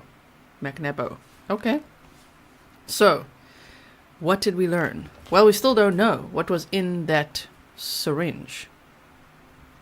But the medical examiner, after the murders, said that baby Dominic's injury on his right leg was from an 18-gauge needle, not an insect bite. So that's now interesting that they're discussing, well, what happened? What is it? What did the doctors see? What did they say? You know, why as many registered nurses and doctors, let me know what you guys do. Because some of you are sharing your opinions, but let me know if you are a registered nurse, if you're a doctor, where you're from. Then we could see, you know, what you say. What is your opinion on this? Because from most of you guys, you've said you wouldn't immediately just be like, yep, injected with something. You would probably initially think it's an insect bite. Especially if you just went out to a park, right? Okay. There we go. Anna Brown says Dr. Stern is the medical examiner. So that's who's up next. Witness, Dr. Stern. Okay. So, just trying to look through my notes here quickly. Quick break that they have here. Retired Army medic. Thank you, Amber Gloria. Exactly, Connie. Everyone's so well behaved. Eduardo. Don't be naughty now. Yes. Van says they call me Dr. Chimp. Yes. So, on April 9th, when this crime happened, we learned that Grizelda had asked her sister, I think that was the day before, can I use your car tomorrow to meet up with Dominic's father? And that day, on April 9th, in the morning, they'd actually left at around 7:40 a.m. Angelica picked Grizelda and Dominic up, and then she got her some Chick-fil-A, as in Grizelda got her some Chick-fil-A, dropped Angelica off at work, and then was going to meet up with Ronald Anthony Burgos-Aviles. Thank you, Code Grey here. We've summarized it so many times that I'll do my best. I'm busy recapping what we've just heard, but in the description box I always write summaries of the case, so you can just catch up real quick if you don't mind reading it. Because we've done summaries so many times, right? But thank you so much for your super stick. I really, really appreciate it. So Lacey L says Dr. Stone is the Emmy, right? And man, to hear from Angelica that was the last time that she saw them. It was like Chick-fil-A, and Dominic had some nuggets, I think, and then like, bye, we'll see you later, we'll pick you up for lunch. Oh man. And Angelica, Grizelda's sister, was very wary of her meeting up with who they thought was Anthony. His name is Ronald Anthony Burgos-Aviles. Saying, why does he want to meet up with you now? He blocked you on social media. He says he wants no responsibility for his son. He doesn't want to pay child support. So why suddenly now? She's like, I don't know. He wants to see his son. So she was really hopeful that finally Anthony Burgos, or Ronald, would want to spend time with his son. They'd already met on March 25th. That's the day of the spider bite, which is the day that he allegedly injected his son. The very first time meeting him in the right outer thigh. We don't know with what. And then the second time he met him, he allegedly murdered him. Wow. How scary is that? PG says, I'm a hypochondriac, no other medical background. Maxi Doodle says, we're well behaved because the Grizzlies are a cool bunch and it's obvious this loser's a monster.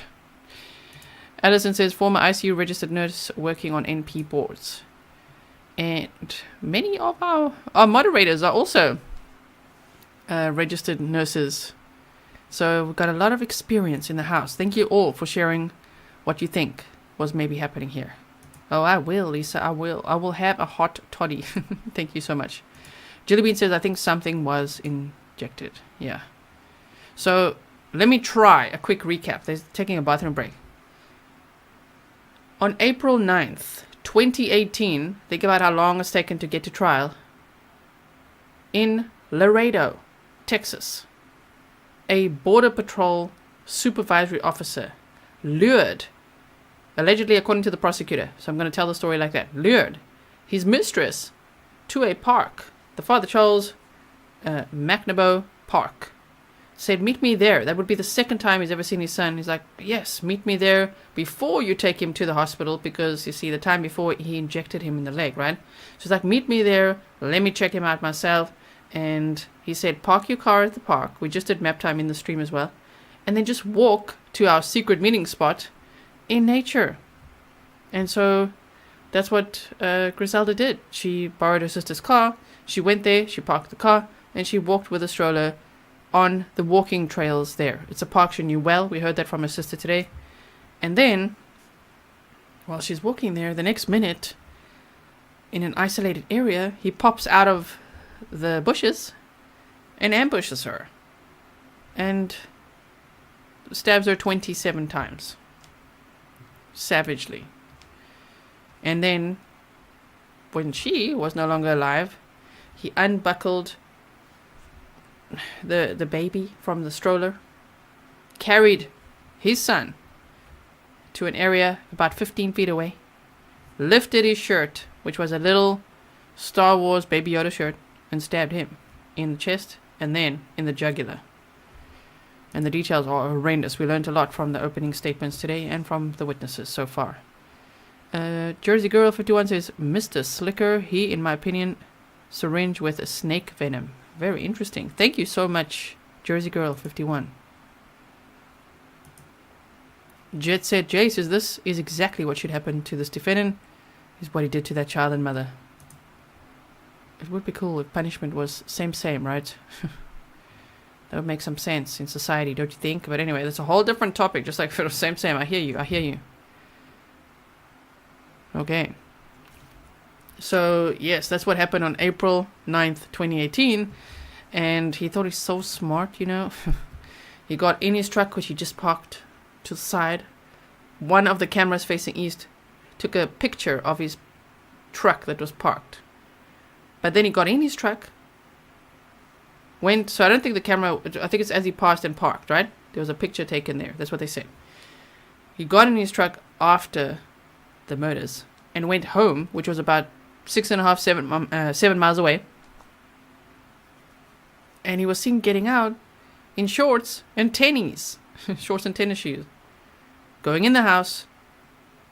Freshening up. So he obviously changed in the car and everything, right? Went in the house. Came back out. They don't have the footage of him coming back out. But he arrived back on the scene in uniform. Full green uniform. Border Patrol supervisory agent. Gets there and he's like, what's in there? Is there an exit there? Because there's other Border Patrol agents around the area now, patrolling, training, all of that. And they're like, he's being a little weird. And then he's very quiet. They ride away. They drive away. And the next minute, he's like calling over, he's radioing in, send an ambulance. And they're like, why? We need some more information. He's like, just send an ambulance. And he's standing there by Grizelda's body. But the catch was, as soon as the police were like, whoa, they arrived there and they like looked at the car and the registration number and they tracked that registration number to the owner, which was Grizelda's sister, and said, well, your car was found abandoned in this park. And she's like, well, then where's my sister and nephew? Oh, what a sad, sad day. And so, hearing over the radio, though, that Grizelda was going to meet a man named Anthony Burgos. That was said over the radio between the Border Patrol agents. And the one guy said, that's the guy who found the bodies, or the body. And he's like, no, my name is Ronald. Because he lied about his name to Grizelda and her family. Not that he ever met the rest of the family, from what we hear. 99 Pink Balloons says, to be honest, Ronald knows he's safer in the county jail than in the streets of Laredo. Coward. Yeah, probably that, right? Pampered Glamper says, so many red flags here, such a shame the victim did not pick up on them. Yeah, it's, I just mean, I think she was so hopeful that he would finally want to know his son, and also that she'd have some help with child support and bills and things, right? So that's pretty much a recap, which was pretty good timing as well. Next witness is going to be Dr. Stern, the medical examiner, I believe. So let's see what they say. Para que no hagamos dos levantadas. Oh, yeah, let's do that. Dr. Stern, long time no see. How are you? Are you on? Okay. Please raise your right hand and be sworn. You swear to tell the truth, the whole truth, and nothing but the truth, so help you God? I do. Thank you, Doctor. You may have a seat over here. The jury's going to come in a minute. In a second, hopefully. In a minute or a second? Dr. Stern, okay. Witness number 3 of day 1.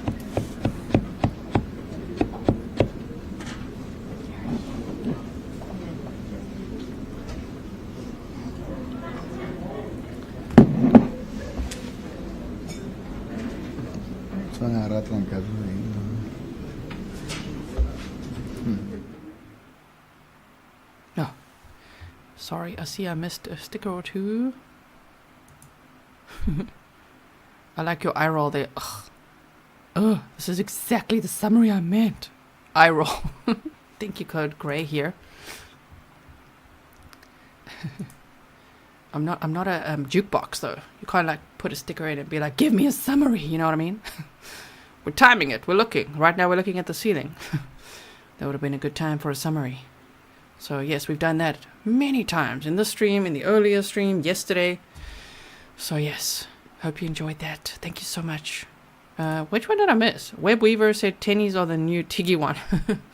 True. Let's see if I haven't seen that sticker. It just went right past me. Sorry about that. Webb Weaver.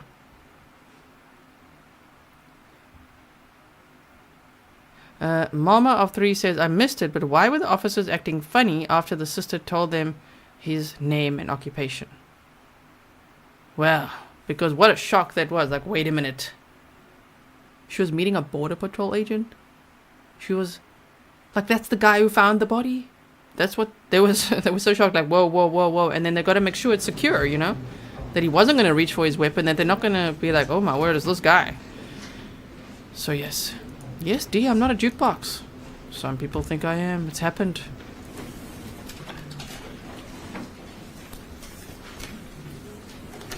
Ms. Shanice, your next witness is? Dr. Corrine Stern, Your Honor. All right, Dr. Stern has been sworn in and she's seated.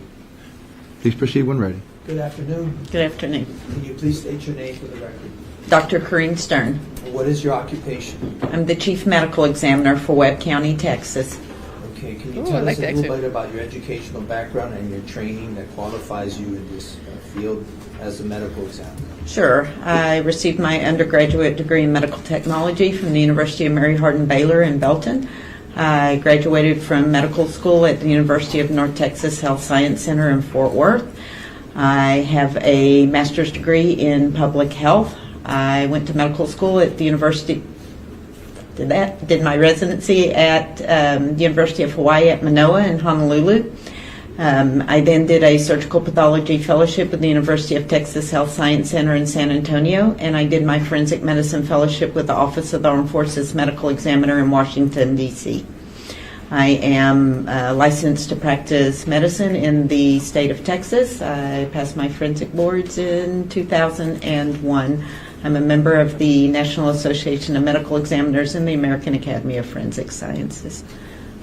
Okay, and what is forensic pathology? Okay, awesome. Sure. So forensic means law. So I practice pathology or practice medicine as it deals with the law.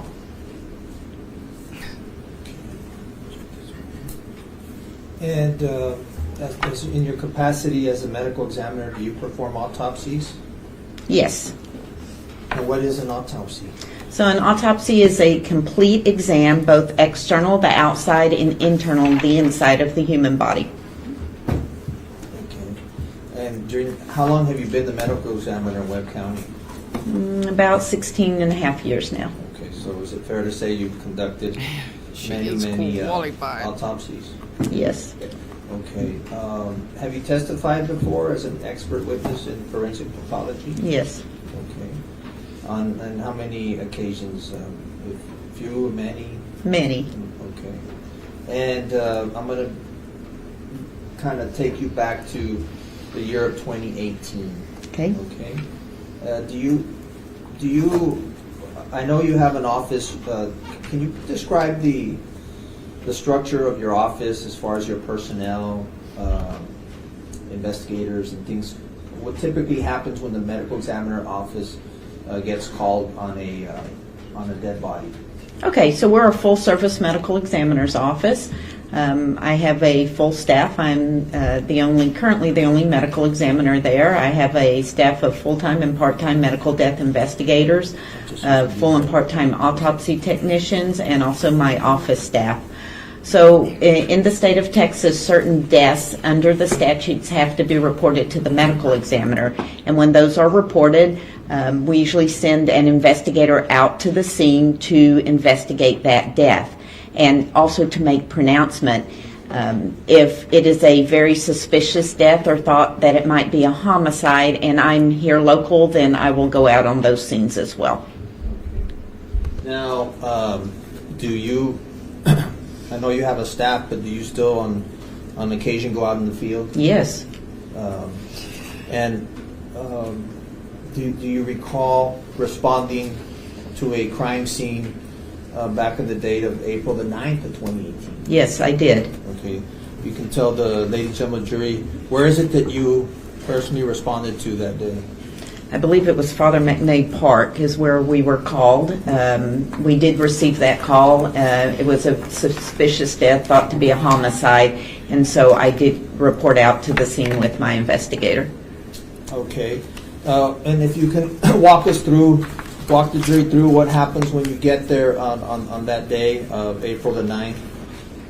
Well, the first thing that happens is we coordinated with the detective that was out on the scene. That's protocol for us to get some background on the scene and also to get clearance to actually walk into the crime scene so we don't disturb any evidence.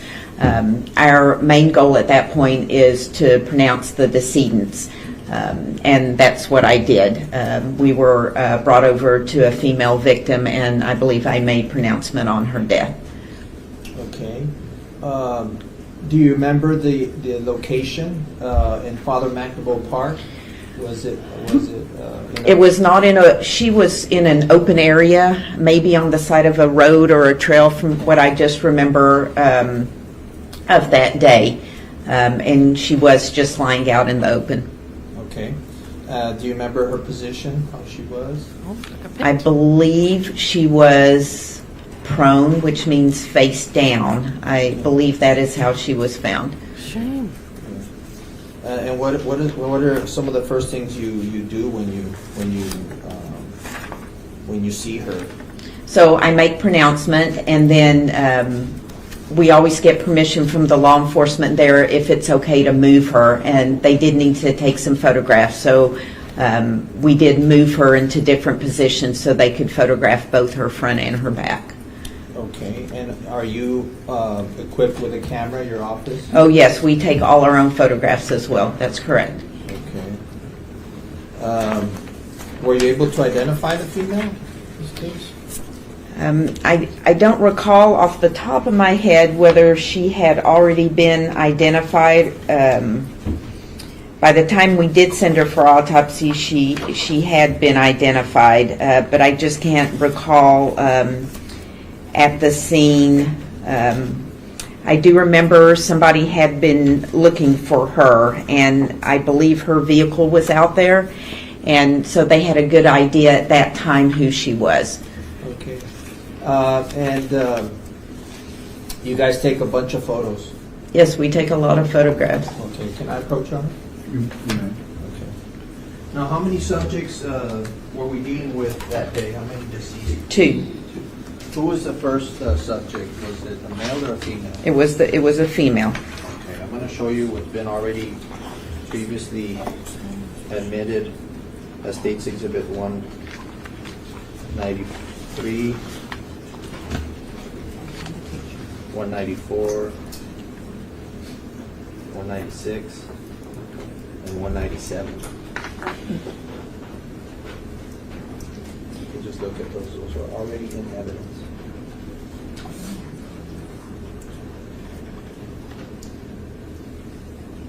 Okay. Do you remember those photos? I don't independently recollect the actual photographs, but yes, these were photographs that were taken there at the scene. Okay. And do you know who's handling the body here? That would be my investigator. Okay, and were you present? during Yes, that time? absolutely. I probably took those photographs. So you're in charge of the scene? Yes, if I'm out there, I absolutely. Okay. Sure. This is 193, 194, 196, 197. These are graphic photos. I don't that I'll think be so. putting up. Okay, they better not show us. They said they wouldn't. Go ahead. Okay. For members of the family,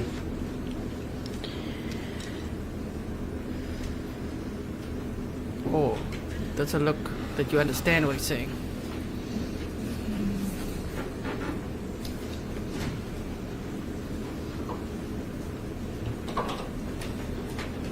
Oh yeah, he should be looking. Yeah, look up, bro.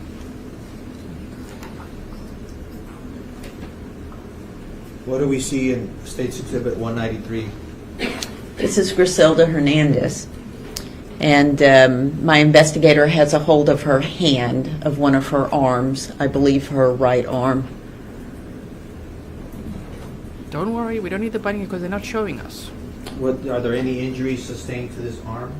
Yes, there are injuries. This dark area, you see, if you'll follow the blue gloved finger and go towards the right of the photograph, and you come to a dark crescent-shaped injury. That's what we call a sharp force injury or an incised injury. Well, you know, I'm going to ask the judge if she can come off the stand so she can show the jury. Yes, go ahead. Can you come down? I'm just like on high alert. They better not show us any of these pictures. Pointing towards the jury. court reporter and the jury. Okay. So she can That would be great. Okay, you can just face the jury and make sure the court reporter can hear you. I'm going to give you this pen in order to describe the injuries that the jury can see on there. Oh, okay. Without writing on it, just... Right. Now I understand what you're asking. Okay, so I'm talking about this injury right here. Okay, so this is a sharp force injury. Just if you were just looking at the photograph without having seen the autopsy report, I can tell you it's a sharp force injury. So caused with something with some kind of sharp blade. It's not a tear. It's more like a cut, if you will, in layman's He terms. wants to look a little bit. Looks like The rest of this, you're seeing sand. This is sand and dirt from the ground that you're seeing here, and obviously blood that you're seeing in the other areas. What about here? Yes. So yes. Okay. So right here again, you can see another dark, a little bit of a crescent-shaped area. The same thing. It's a cut, if you will. At this point, hard to describe it any further on this photograph. Looks like dried blood here. I can't tell from this photograph. I'm going to show you now 194. Okay, this is Grizelda's left hand. You're seeing a sharp force injury here, also at the base of the thumb here. And you're seeing just the edge of one right here.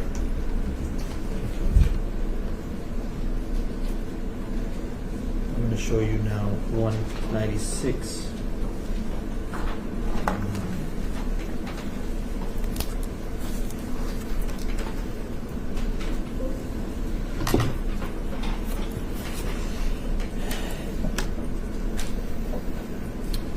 So I believe in this photograph, this is a close-up, and so it's a little harder to orient on this photograph. This is obviously her hair, so this is towards her head.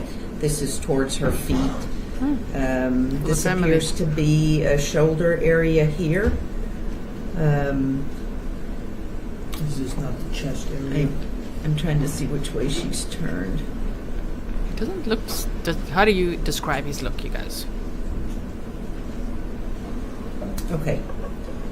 Because this looks like an ear here. Okay. So this is her here. This is her ear. So this will help orient it. The helix of her ear, the cartilaginous part of the ear, and her hair. So she is already turned over it, and I guess we're looking at her chest area, and right here you see a sharp wound right here.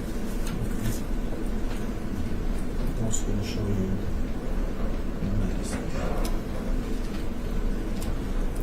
Avoiding So I believe board. here, this is part of her clothing. Probably looks like a bra strap here, her hair. So I think we're looking, is this her neck? So this is her mouth, correct? Yes. Her nose. Yes, so we're looking at a jawline right here. In the neck area, and you're seeing a cluster of sharp force injuries. These are consistent in this photograph with stab wounds. You're going to be reliving this. What valuable or what how can I say this? What vital structures So are under that neck right there? pretty much our lifeline, we have our carotid artery that runs in here. You also have smaller jugular vein, jugular artery, but the carotid artery is the one we are most concerned with when we have injuries to this part of the neck. Okay. And she's got one directly In the area, yes. of where the jugular vein is. The jugular and the carotid, if it's deep enough. The carotid sits much deeper, but is in that area. And I know it was out in the field. Were you able to get a guesstimate of how many stab wounds That's she what had I'm on seeing. her? She Trying had to look multiple. concerned. She had multiple stab wounds. Because of the amount of blood, she did lose a lot of blood externally as opposed to internally. So it was very hard to tell out in the field. How much blood was there out on that dirt trail? A lot. A lot.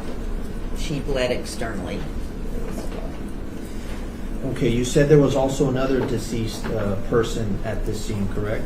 Yes. And tell the jury who you found. So Oh, man. I found her son, What was his name? Dominic. Okay. And can you describe his condition, Dominic's condition? He was in the brush. I carried him out of the brush. What I first noticed is he had an injury to his neck.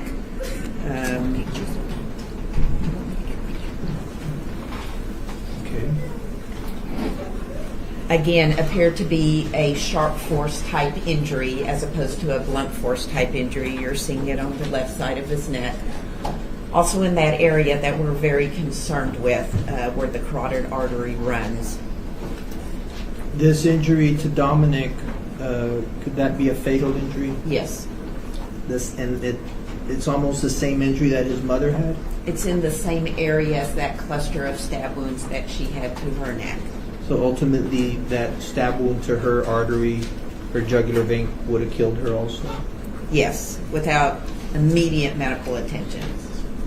Do you remember any other injuries that this little baby had to his body? Yes. Please tell us. I pulled up his shirt. And Remember, he it's had, for educational sharp purposes force and for injury adults to his only. chest. Okay. Well, describe that injury that you saw was in his chest. I don't know. He's Again, in front of the camera a here. sharp force injury, consistent with having been caused with something with a blade on it, what we call, in layman's terms, a cut, not a blunt force injury, but a sharp force injury.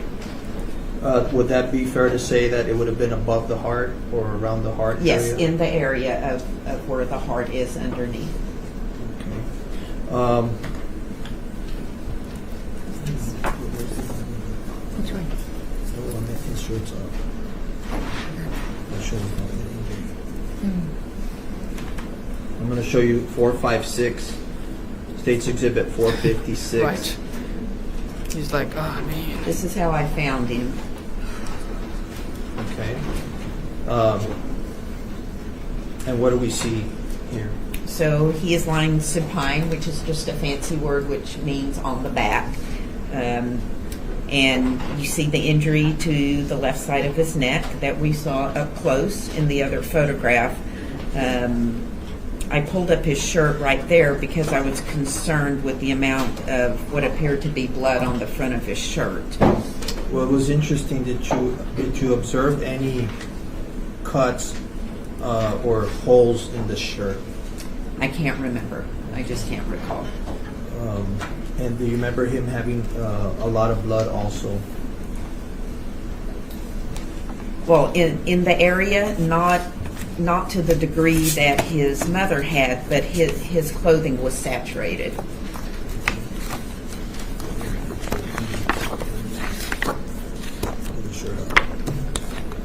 Auntie Lynn, he's trying hard to show emotion. It's just not coming across, right? He's sorry he got caught only. Not one tear. So he had 2 wounds. Yes, that I could see at that time. To the Okay. neck into the center of his chest. All right, thank you. Have a seat.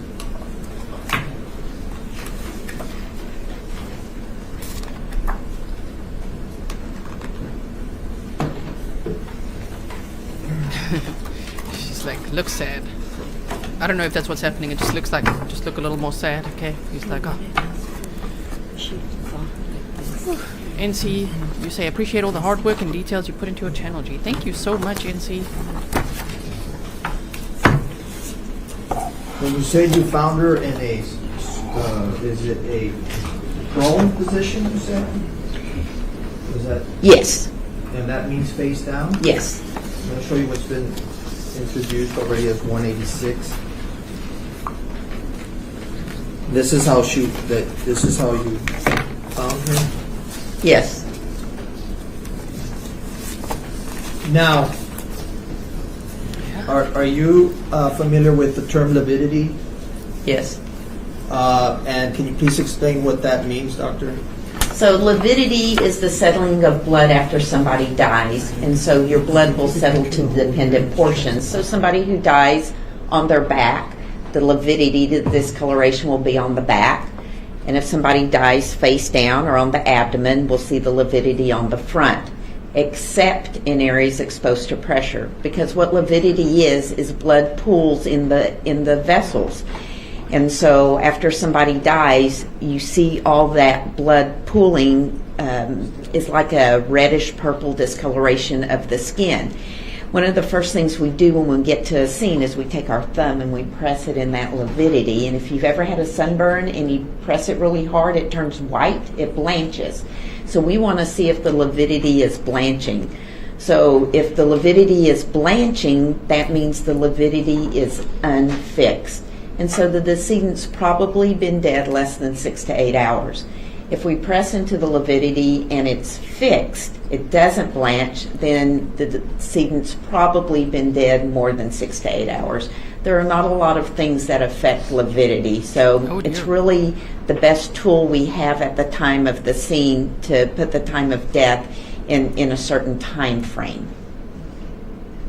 Let me ask you, I'm going to show you what State's Exhibit 413, based on your and this has already been admitted also, based on your expert opinion, can you True Russian tell us aloha. what this appears to be? Well, this photograph's kind of difficult because of the way the light. This was taken at the Nueces County Medical Examiner. Nope, it's Can you come? it's not your light. It is your light. It is a light. Yes. So there's a glare. Right at the Doctor? autopsy. There's a glare, and that's why, Your Honor, if you can step down because it's distorted.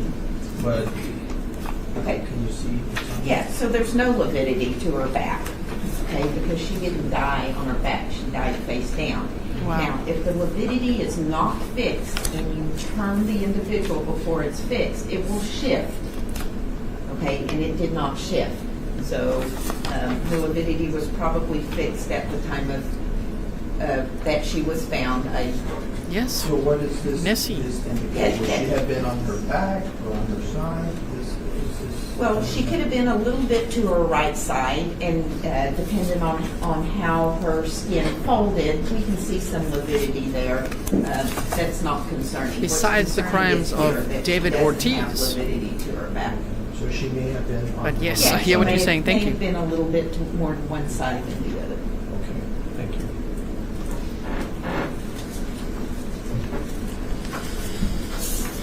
Thank you so much, Lisa and This is Glenn. another picture, Your Honor, that's also graphic. being And here you with us. described the injury. You said that Davy Dominic had to his sternum. Is that? Yes, to the mid portion of his chest. Oh I'm man. going to show you 451. She's like, I said no. And is that the injury that you said was a puncture? That's a stab wound. That's a stab. And what kind of object would cause that type of stab wound? Something consistent with a knife. We can see the majority of stab wounds we see are caused by knives, but we can see them with screwdrivers or other sharp objects. But the point is, it's a sharp force injury. Okay. Mama True Crime says he's bad at playing sad. Mm-hmm.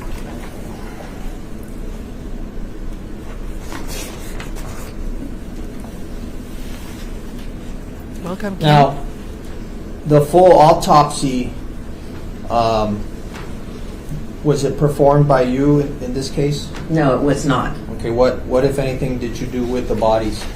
So I had an obligation to speak at a Border Patrol conference that next day, and because of the severity of these deaths, we didn't want to postpone the autopsies, and so I have a colleague in Corpus Christi that will cover for me when I'm out. So we did transport the decedents to our office. They were put in cold refrigeration and then transported in the morning to the Nueces County Medical Examiner's office in Corpus Christi. And just for the record, you did pronounce Grizelda Hernandez dead, Yes, and you did pronounce Dominic Alexander Hernandez dead. yes. And based on your experience, what was the cause of the death? Multiple sharp force injuries or multiple stab wounds. Would this be fair to be described as a homicide? Oh, yes, sir. She said, oh, yes, sir. And Caroline says he's showing the proverbial lack of effect, isn't he? Yes. At any time did you receive, so the bodies go to Dr. Fernandez? Yes. And what happens after he performs the autopsies? My investigators an autopsy text from our office stayed with the decedents while they were there. When the autopsies were finished, they brought them back to my office. And then you prep the bodies once they're here to be. Yes, they were prepped they were prepped, meaning we clean them and make sure they're ready to be released to the funeral home. So they were brought back to our office while we awaited for the family to make funeral arrangements. And No bummer cat, that no was gonna be bond, done in no this bond. case. Yes.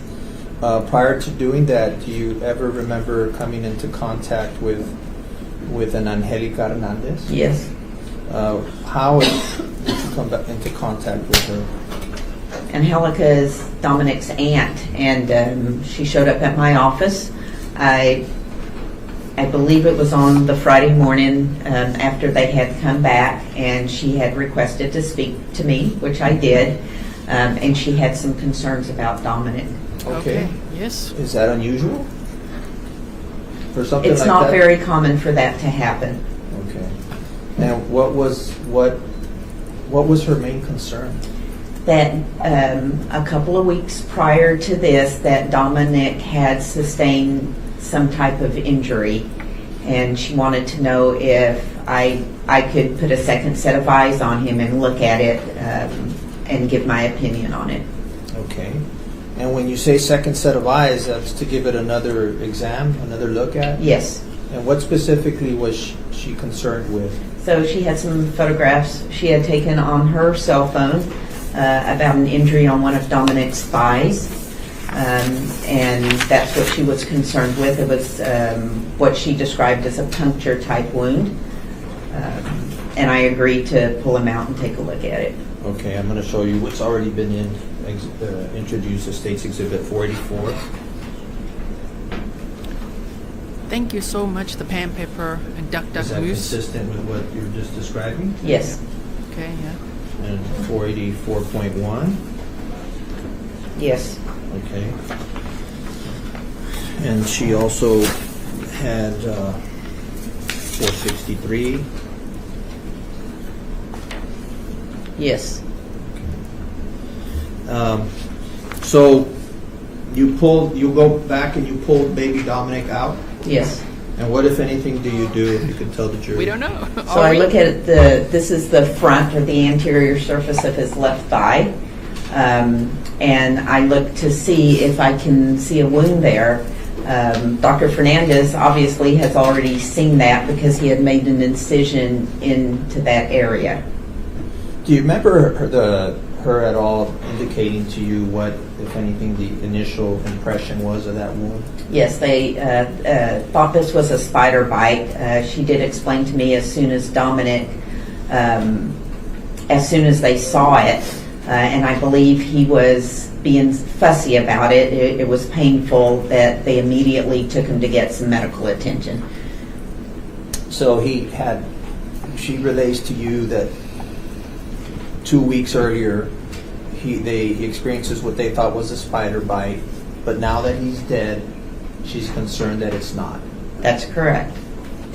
What, if anything, do you find regarding this concern? So when I look at the wound, it appears to be a puncture wound. My first impression, it looks like an injection site. That's just what it looks like something caused by the bore of a needle. I cut further into this wound, and the tissue down deep into the muscle was necrotic. That means it was dead. Okay, so you Wow. cut, you go into the That's the what he was thigh worried deep about. and make a cut. Yes. And when you say it's, how do you know it's dead? How does it? Well, how does because it- I know what necrotic tissue looks like. How does it look? It's black. It's a deep purple black. It's dead tissue. I ended up blocking out the whole skin with the wound down deep into the muscle, and I kept the big incisional biopsy, put it in my negative 80-degree freezer where it still sits today. And based on your experience at this time, is it looking like a spider bite? No, it is not.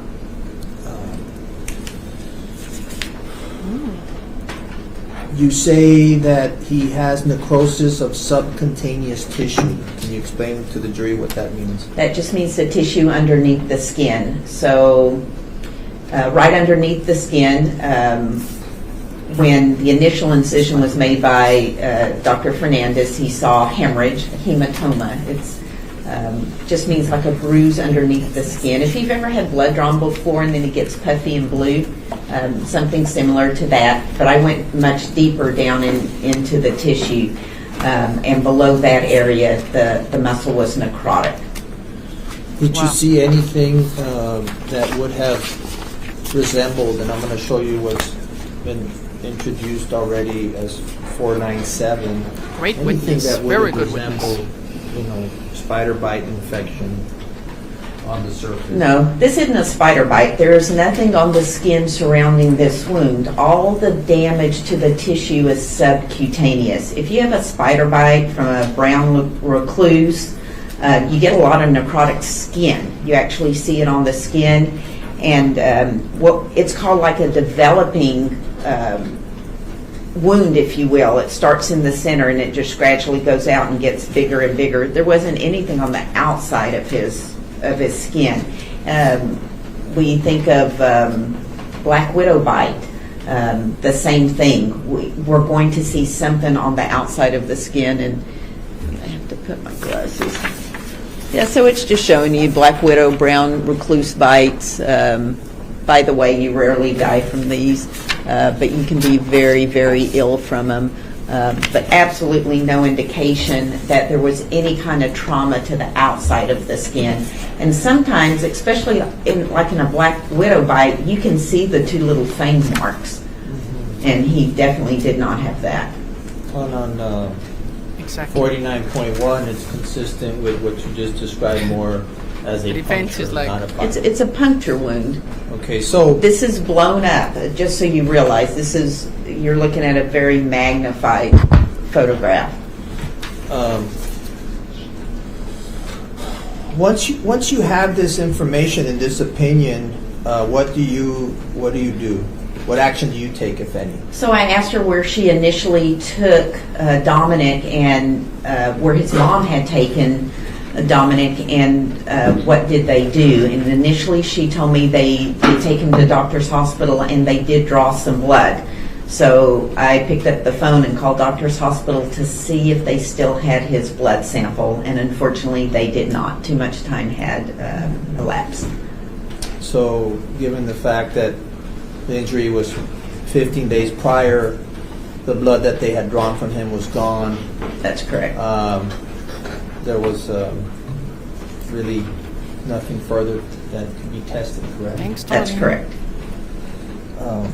Damn. Now, given your expertise and saying that this is a puncture wound, what would more than likely be the culprit or the cause? That he was injected with something. Okay. Do you ever remember talking to the detectives in this case and giving them instructions? I did, and I told them this looked to me to be consistent with a large bore needle, and did they find any evidence at the scene of any large bore needles? Okay. Did you come to find out that in his personal belongings they found needles? In whose personal belongings? In the personal belongings of Ronald Anthony Burgos-Aviles? Yes, I was told later. Okay. And based on your recommendation, can you describe what this is? 15 days prior. Yes. That's a syringe. Ooh. Okay, so that's what we attach the needle to. So that's where the liquid goes in? Yes. Whatever liquid you're going to inject? And what is this? That's a large bore needle. By the color of it, it should be an 18 gauge, but sometimes we see them, it's across the industry, everything's color coded. So that's probably an 18 gauge needle. Okay. And State's Exhibit 352.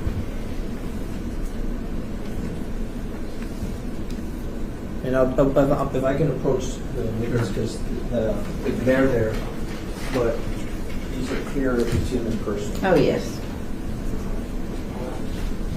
Okay, so this is a syringe and appears to have a needle already on this one. This is a large bore needle. When you say this, can you describe the number of the exhibit? I'm sorry.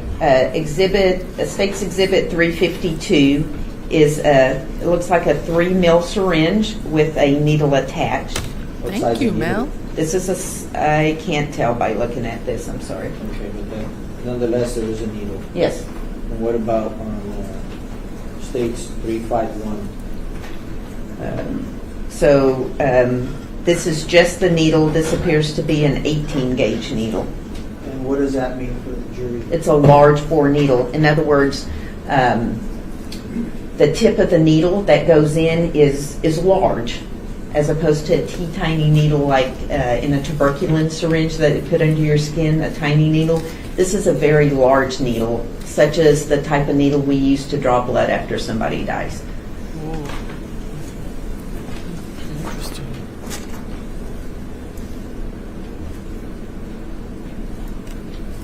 Could either Rita. type of these needles, any needle of this type, cause the subcutaneous necrosis that you saw? It can cause the bleeding, the bruising, but the needle itself is not going to cause necrosis unless it's contaminated with something. So in other words, whatever liquid may have been inside the syringe. More than likely cause this. But just to be clear, There was never any detection or analysis done to determine what, if anything, was injected into That's the correct. And just that he suffered a puncture. That's correct. Okay.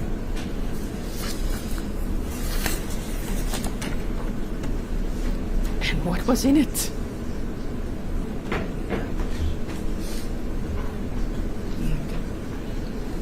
Now, I know you removed that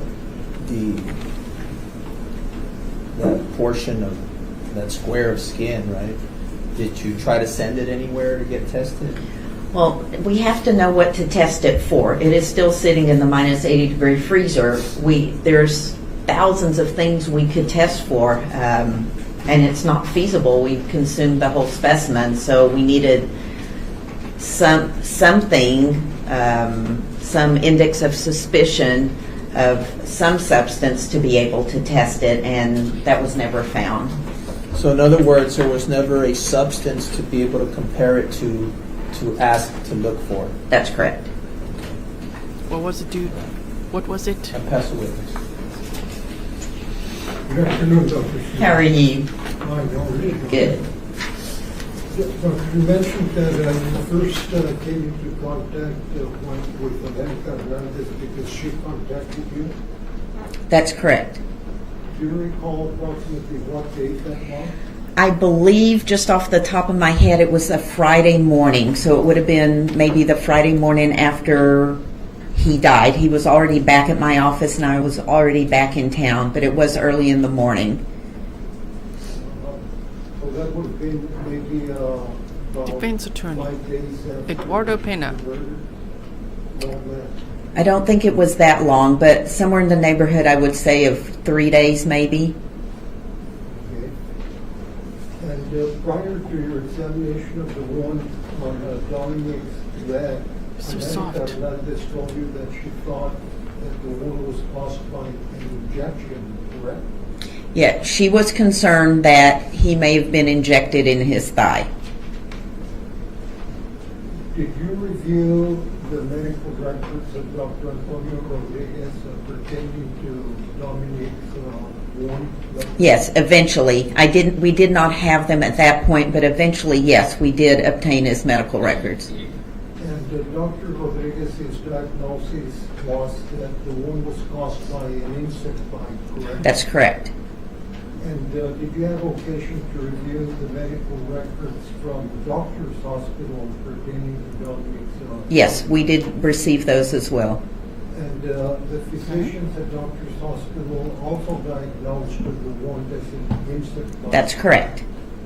Would you disagree with those? After I saw the wound myself, I tend to disagree with that diagnosis because there's no reaction on the skin itself. And you took a tissue sample, correct? Yes, sir. Did you ever do any type of testing, toxicology testing? No, sir. Any type of analysis? No, sir. Man. So you cannot tell this jury that scientific testing shows that there was tissue consistent with an injection rather than an insect bite, correct? Right, I cannot tell you that. Are we ever going to know? And you cannot tell this jury that the tissue shows the presence of some foreign substance that was injected into that site, correct? That's correct. I cannot tell you that. All you can really tell the jury is what Angelica told you that she thought the wound was, and your opinion based on your visual observation of the wound, correct? Yes, my opinion that it's an injection is solely my opinion, based on my exam of the wound. Okay. Doctor, you mentioned that you passed your board. What exactly were you referring to? The American Board of Pathology, my forensic medicine boards given by the American Board of Pathology. I see. So what date did you get certified? It was in 2001.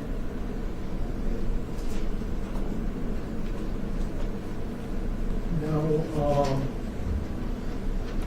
like to talk a little bit about your history. You've spent about the last 16 years as the medical examiner for Webb County, correct? That's correct. At one point, you worked as a medical examiner in Alabama. Yes. What Stephen. did that period of time cover? That was from 2006, the very end of 2005, and almost to the end of 2006. I was there for about 14 months. And this is boosted, you guys. Man. Approach, please. Okay, so, wow. I don't know why they didn't do a toxicology report even at that point. Can they still do something now? I don't know. Are we ever gonna know?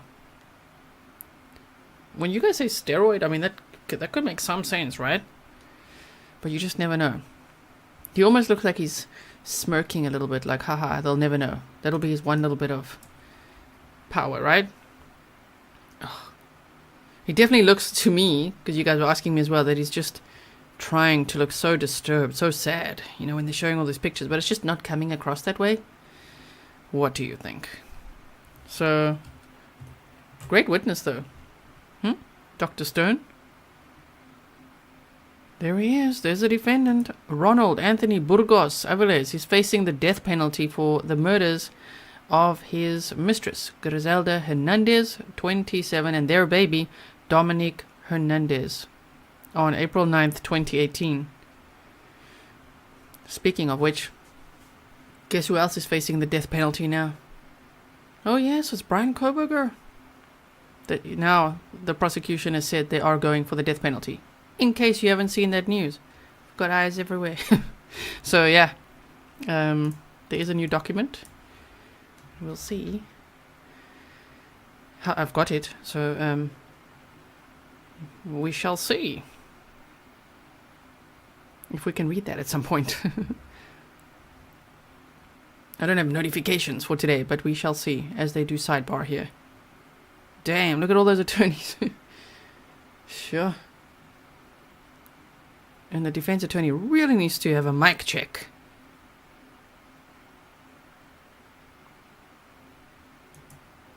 Teresa says just DNA would connect the baby to the needle. Am I the only one feels this? Ah, I see what you mean. Just to even connect that happened. I get it. Yep. Yeah. Dana says, rubbing your forehead indicates stress. He's just worried that it's obvious to everyone he's guilty. And from what we can observe, it seems pretty obvious. Even though he is innocent or proven guilty in a court of law, which is why we're here looking at this trial for 3 to 4 weeks. I wonder if, I don't know, man. This is another one of those where, like, do you think it's going to be 3 to 4 weeks long, this trial? We are going to hear a lot of evidence. The digital evidence could be a whole week, I suppose, as well. Look at him there. Doesn't seem like...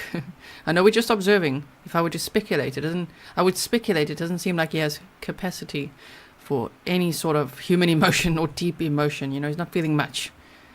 Wallcat, welcome to membership.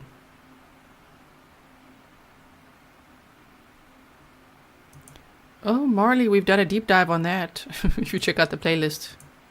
That was probably about 5 months ago. Yes.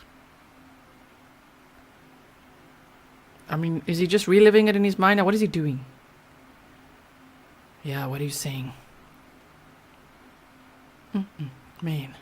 So thank you all for being here, by the way. If you're only joining in now and you're like, what is this trial all about? What is happening? We've done a recap a few times.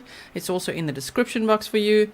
And yesterday's stream will fill you in on all the details in a chronological, calm, much slower pace than these like quick recaps we do. So don't feel overwhelmed or lost, okay? Just go to yesterday's stream, watch it on 1.5 speed. It's less than an hour long. And you don't even have to look at all the map time and everything if you don't want to. There were some articles we read and things, so if you just watch the first half at least, you'll know what's happening. And then today was day 1. Opening statements powerful opening statements from the prosecution.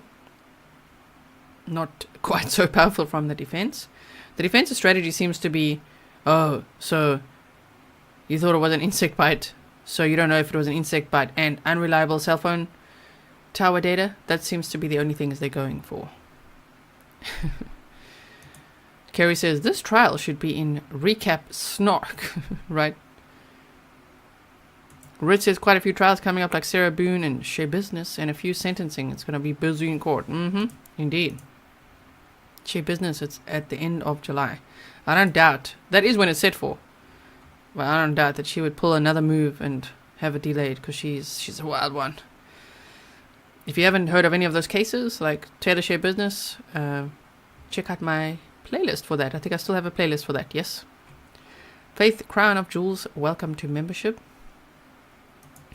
Happy Hermit says, cluster of attorneys, POS. Ashley, thank you for being a member for 1 month.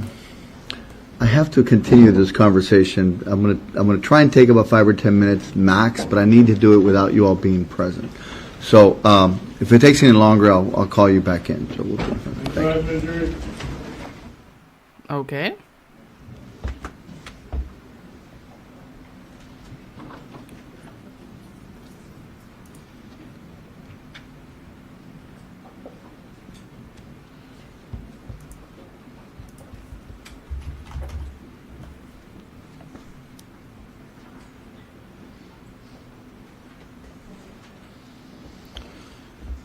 What are they going to converse about now?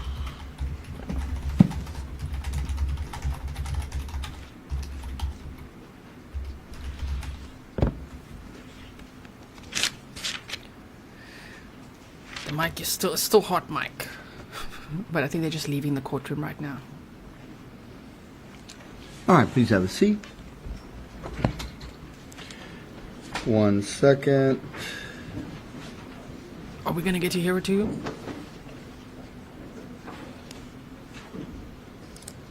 So, Dr. McDreamy said, for everyone asking, you need to have an idea of what you're looking to test for. You can't put the tissue in a machine and pop out an answer. Right? True.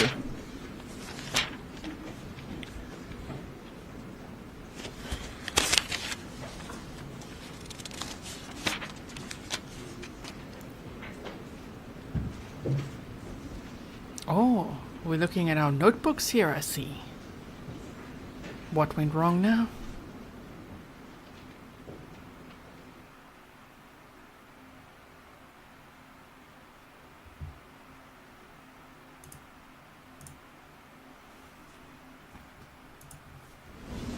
The objection, or I guess the anticipation from the state was that you were getting ready to attempt to impeach the witness with, and that's the point. I guess Mr. Alanis believes that you're ready to impeach the witness with factual findings that were in fact incorrect with regard to her work at a previous position that she held. I think she just described it in Alabama, and that you wanted to get into that.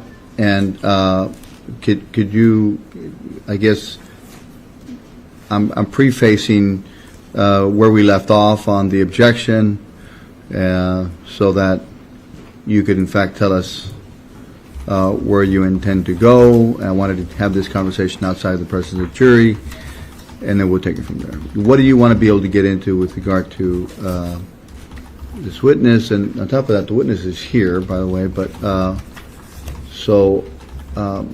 left her here just because there may be some testimony that we take from here so that I can make a decision, and then we'll take it from there.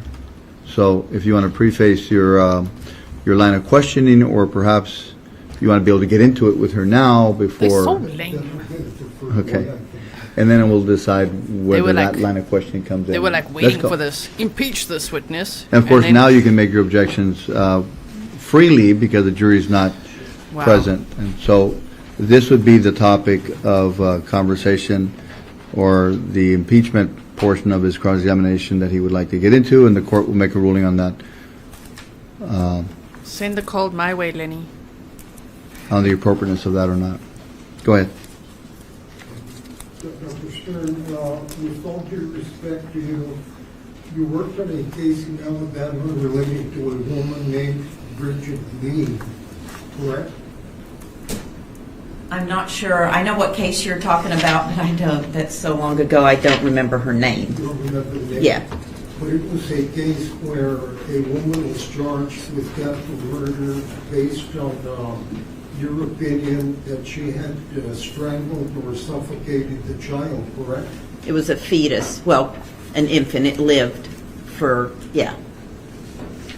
And that case was dismissed subsequently because 6 different medical examiners determined that the child was actually stillborn. Isn't that correct, Dr. Stern?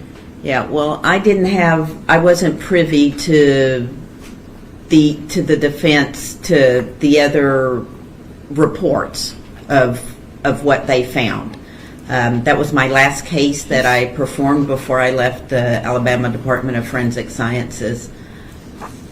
And what was the reason for your leaving your job as a forensic medical examiner in Alabama? We were miserable there. My son and I were miserable in Alabama. Should never left the state of Texas. That was the only reason. Had nothing really to do with my job other than we wanted to come back home. Did you resign or were you terminated? Oh, no, I resigned. Now, these 6 forensic experts agreed that the child actually died of pneumonia rather than being strangled. Isn't that correct? I believe that's the conclusion they came to, but the child would have had to live to develop pneumonia. So I haven't seen their reports or anything, but I have heard that they came up with a diagnosis of pneumonia. And those 6 medical examiners all agreed that what you thought were bruises were actually signs of decomposition of Hello, the body. Loki. I don't know. Again, I've never seen the reports, but I do know there was a disagreement as to why the fetus or the child died, the infant. They're like strongest witness. The Impeach. questioning will be along those lines, Ronald, perhaps in a little bit more detail. So, Ms. Alanis, what She was not. part of that is not, you're saying is not supported by whatever transcript you have there? I think it's a mischaracterization of what took place in Alabama. I don't think it's relevant. Well, let's talk about specifically. Mr. Pena is stating that there was a case that was dismissed, and that largely was dismissed based on, I think he said 6 medical examiners. Was it really medical examiners or whatever? I don't know the difference, because sometimes when you're the official medical examiner, you have sort of like a court reporter. Like when you're the official court reporter, you actually work for the court. When you're the official medical examiner of Dr. the county, Stern you is so work for a professional. particular county. Right. Unaffected. Alabama is a corner By the defense jurisdiction attorney west of the state, As so opposed I'm to not medical. sure Yes. who's Okay. objecting to it. So in any event, there was a, and so as a result of that, so is there anything that was said in the questioning by Mr. Pena that in fact is contrary to what you believe the facts are? Yes, I believe the facts show that there was a hearing held with the 24th Judicial District on or about April the 9th of 2009 in the state of Alabama, where the district attorney, Apparently so, Marcia, Again, I'm asking whether there's anything contrary to what he said. from the Ortiz trial. yes, there is I think there was some distinctions on what he said. In essence, the case was dismissed. It was dismissed, and I guess I can clarify Very that it Raven, was I really dismissed hope by so. Arbitrarily by the district attorney, not by the court. Yeah. And it was done on the district attorney's own motion after the defense had hired some medical examiners to tender that they tendered some medical autopsy opinions to the DA's office. Mhm. Ultimately, the DA taking the side of the defense attorneys on that case, seeking some other, I guess, opinions at the same time, which Mr. Pena is right, it was a total of 6. She was never found or disciplined. It was in essence a Look at his difference face of here. opinions. And at the end of the day, the district attorney in Alabama unilaterally and arbitrarily decided to dismiss the case on his own motion. Sorry. I mean, if it's like Texas, the only way you can, I guess, dismiss a case is through There a was- DA's office motion. Yes, and it was done by the district attorney on his own, and I have a transcript of the hearing here, in which the district attorney justifies the reasons that why he dismissed the case, but Dr. Stern was never found to have committed anything wrong. She was never disciplined by any board. Oh, She was man, look never at him. found to have committed any malpractice. And in fact, at the end of the day, was cleared. So I think the thing here is that it's an attempt to mischaracterize and attack her unfairly attack Dr. Stern's credibility on a set of facts that is not relevant in this case. I'm just watching all of this like, what? Okay, Sorry, I I'll take get this that, one. and you know, quite frankly, this is, you know, one of the reasons that few people become experts and are okay becoming experts and testifying in court and taking on cases, you know, for a reason. Primarily, it's because every time you become an expert, on the other side, there's another expert, and they're going to attack your findings and with all sorts of things. And unfortunately, that's the Grasping at nothing. nature of the beast. When you have a skill and a expertise and whatever, and you give an opinion such that is given in almost every case where there's a doctor that testifies, and they're subject to whatever it is, and I can't, especially in this situation, cannot sustain your objection, and I'll allow as long as it's within the parameters of what you said earlier. I think Dr. Stern, you know, testifies and, you know, explains exactly what it is that she had in her possession when she made her decisions, and what they may have had in their possession. That's right. That in fact could change her opinion. So in fact it goes to the weight of it, as opposed to, and we'll let the jury decide whether or not the justification for, similarly to you know, Dr. I guess with Rodrigues or Ramirez, what was it, came in today, he said, I had a working diagnosis with regard to what this was. Then comes Dr. Stern and says, you know, it was something different because she had different information. In any event. Very good. Let's proceed. Let's get the jury back in. Eduardo, low blow, I don't want to have to sir. bring Dr. Stern to my, I don't know, she doesn't understand.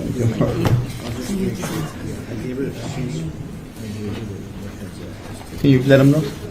I don't know. We're going to have to get them together because I'm sure some people went to the restroom, so it might take us a few minutes. I'm going to stay right here and continue as soon as the jury is ready to come in. We'll get them in.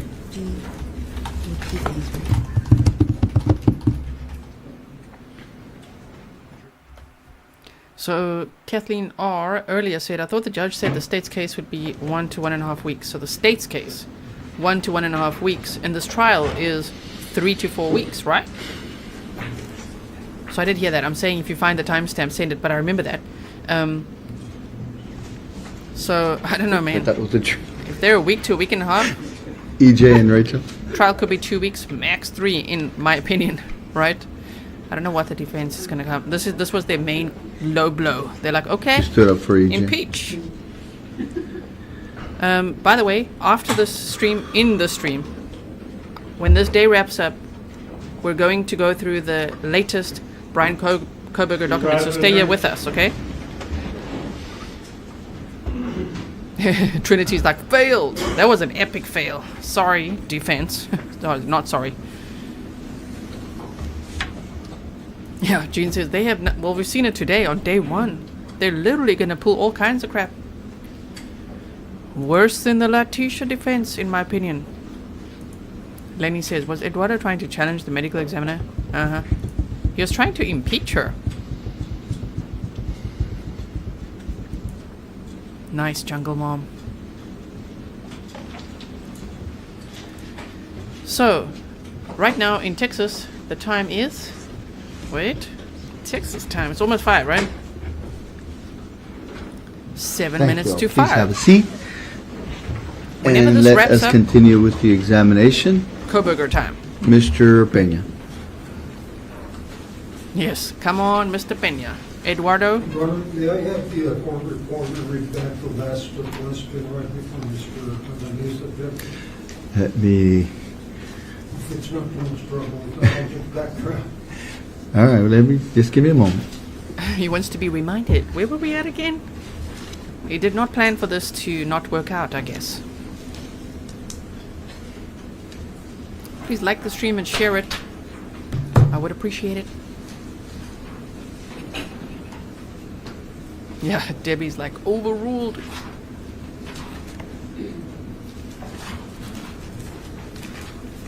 Pam says the judge greeted her personally when she came in. That was how long she'd been in Alabama. Excuse me? That was about how long she'd been in Alabama. Okay. The last question was merely how long she had been in Alabama. I'm not sure you're talking about the one before that. I think it was just prefacing their previous questions. Cargar, they thought, Thank you. ooh, we have a good strategy. No, you don't. Well, you stated that you don't recall the woman's name, Dr. Stern, but you do recall the case where a woman was charged with capital murder of her newborn child based on your diagnosis? That's correct. Yes. Yeah. And then the case was subsequently dismissed because there were 6 different medical examiners that determined that the child was actually stillborn rather than strangled or suffocated, correct? Well, that's right. Again, I don't know if they were medical examiners or coroners, but yes, whoever reviewed it. Thank you, darling. Yes. And are you aware that the district attorney who dismissed the case said that he would never have brought the case against her if he had been provided the correct facts from the beginning? I'm going to object before No. He's still on the same train, the low blow train.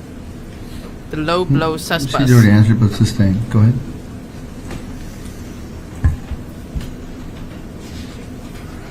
Are you aware that the judge who dismissed the case said in 30 years of law practice he has never object seen to that an question expert again. make a mistake so bad? Mr. Approach, please.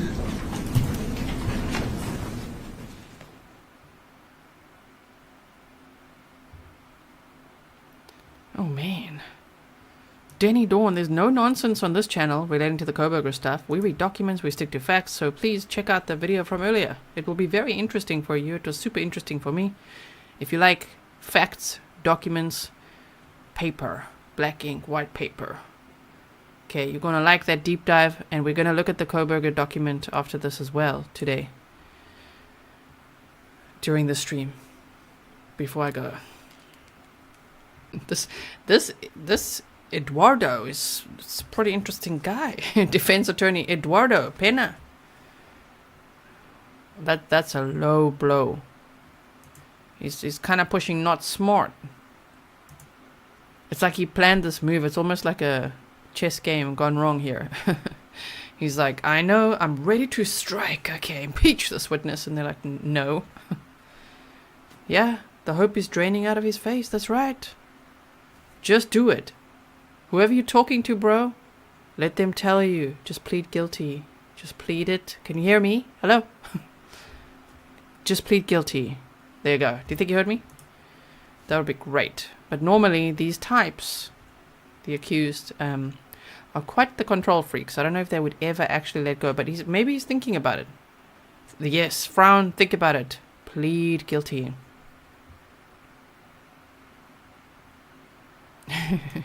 Wait, said, don't tell Artisha he's in Texas. Well, she was there too, remember? Oh, yes, she passed through there.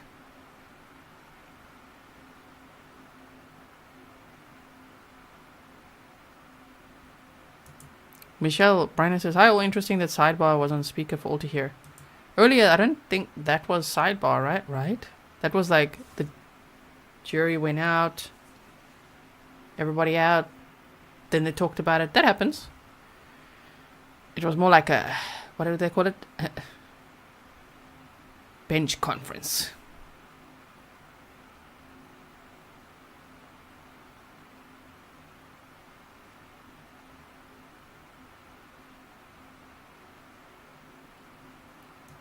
What? Dr. Stern, you have stated that you did not conduct the autopsies on any of the victims in this case, correct? That's correct. And Angelica came Cameraman. to your office sometime around April 12, 2018, more than. Several days after Dominic and his mom died. And prior to that date, every medical personnel that examined Dominic believed the injury was consistent with an insect bite. Isn't that correct? Well, I don't know that because I had not talked to the medical examiner who had performed the autopsy. You did not think it was important to see whether he agreed with your opinion or not? Well, I may have talked to him subsequently, but I'm telling you at the time that she came and had me look at it, I had not spoken to him yet. Wouldn't it be standard protocol to do toxicology testing in a situation such as you have described, where a medical professional is describing the wound as an insect bite and you have a contrary opinion that it's actually a wound caused by a hypodermic needle? Well, we didn't have a blood sample to test. I did call the hospital to see if they had that original blood sample on Dominic, but they had disposed of it. And without knowing what to test on the tissue, there's thousands of things. The law enforcement needs to come forward and say, hey, we found this, or we think it may be X, Y, or Z, and then we test for X, Y, or Z, or we're going to consume the whole sample and still not know what might have caused it. But you did have the tissue sample that you excised from the wound, correct? Yes, sir, I still have it. Oh. And yet it was never tested. We don't have anything to test for. We don't know what to test for. My lab probably tests for tens of thousands of substances, if not hundreds of thousands. We have to know something. We have to know what we need to look for. When you test tissue, you have to homogenize it. So you take a piece of it, and it's the easiest way to explain it is like you blend it until it's in a liquid, and then you test that liquid, and it consumes the sample. If we test for 5 things and it's not any of them, and then they find something, and now we don't have any sample to test for what we needed. And that's why that sample hasn't been tested. We don't want to guess. Yeah. So right now all we can say is he has a puncture wound, and that's what I've testified. He has a puncture wound.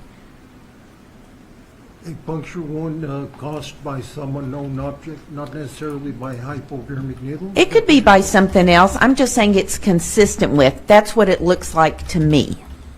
And that's what I asked when I saw it. I said, well, that looks like a large bore needle, injection site. And I spoke with the detectives and sent them to look for something like that, and that is what they came up with. But yes, it could have been caused by something else, absolutely.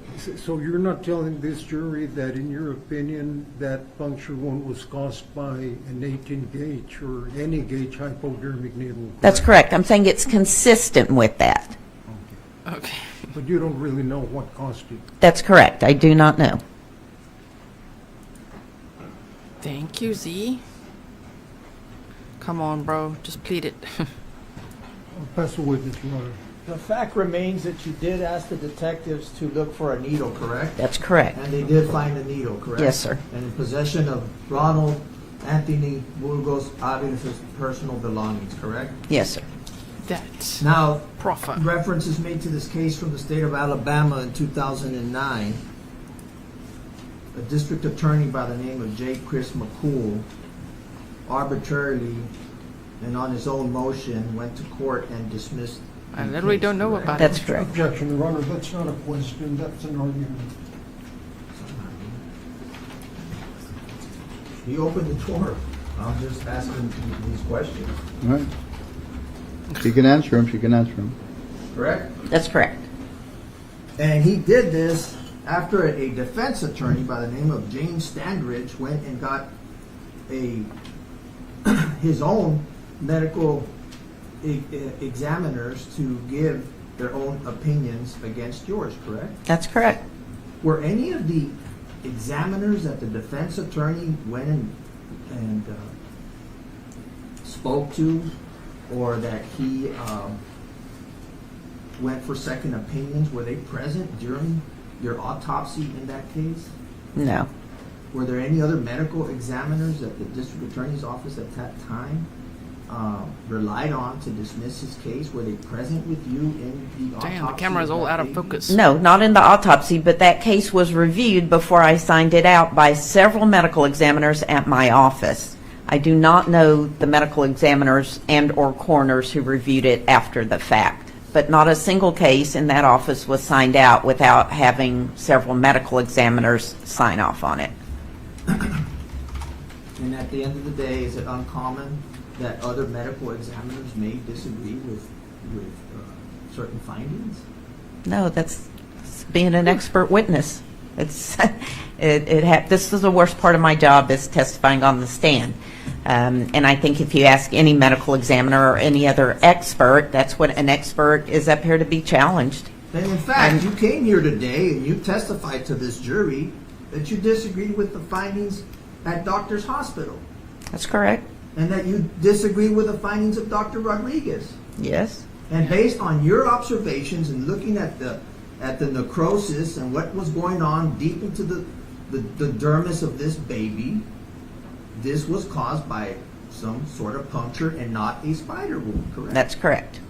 And going back to Alabama, you were never disciplined for any wrongdoing or any malpractice? There was no wrongdoing and there was no malpractice. Somebody just disagreed with my opinion on this case. And ultimately, it was the DA, Thank you, somebody Gene. like me, who went before the judge and said, I'm going to agree with the defense examiners instead of the state medical examiner.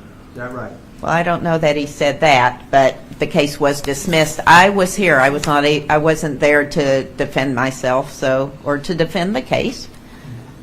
But you still stand by your findings back then? 100%. Okay. I'm going to finish Exactly, off Pernille. with, you said you made a determination of finding of death in this case, correct? So Ashley girl, different trial you're talking Yes. about there. Yes. Okay. My approach, Ron? This is a different trial. It's also from Laredo, Texas. Also a border patrol agent. Different trial. That one's already done. Oh man, this is exhausting, you guys. Not. Let's just be honest to it. This is exhausting right here. Come on, Eduardo. Oh, I'm sorry. So what I'm showing you here, are you familiar with these documents? Yes, so these are death certificates on both Dominic and Grizelda. These are the original pending death certificates. We have a certain number of days to sign our death certificates, so when we're pending things like toxicology or any kind of testing, or a lot of times we're pending investigation of the death by law enforcement, we sign them pending. These are the original pending death certificates.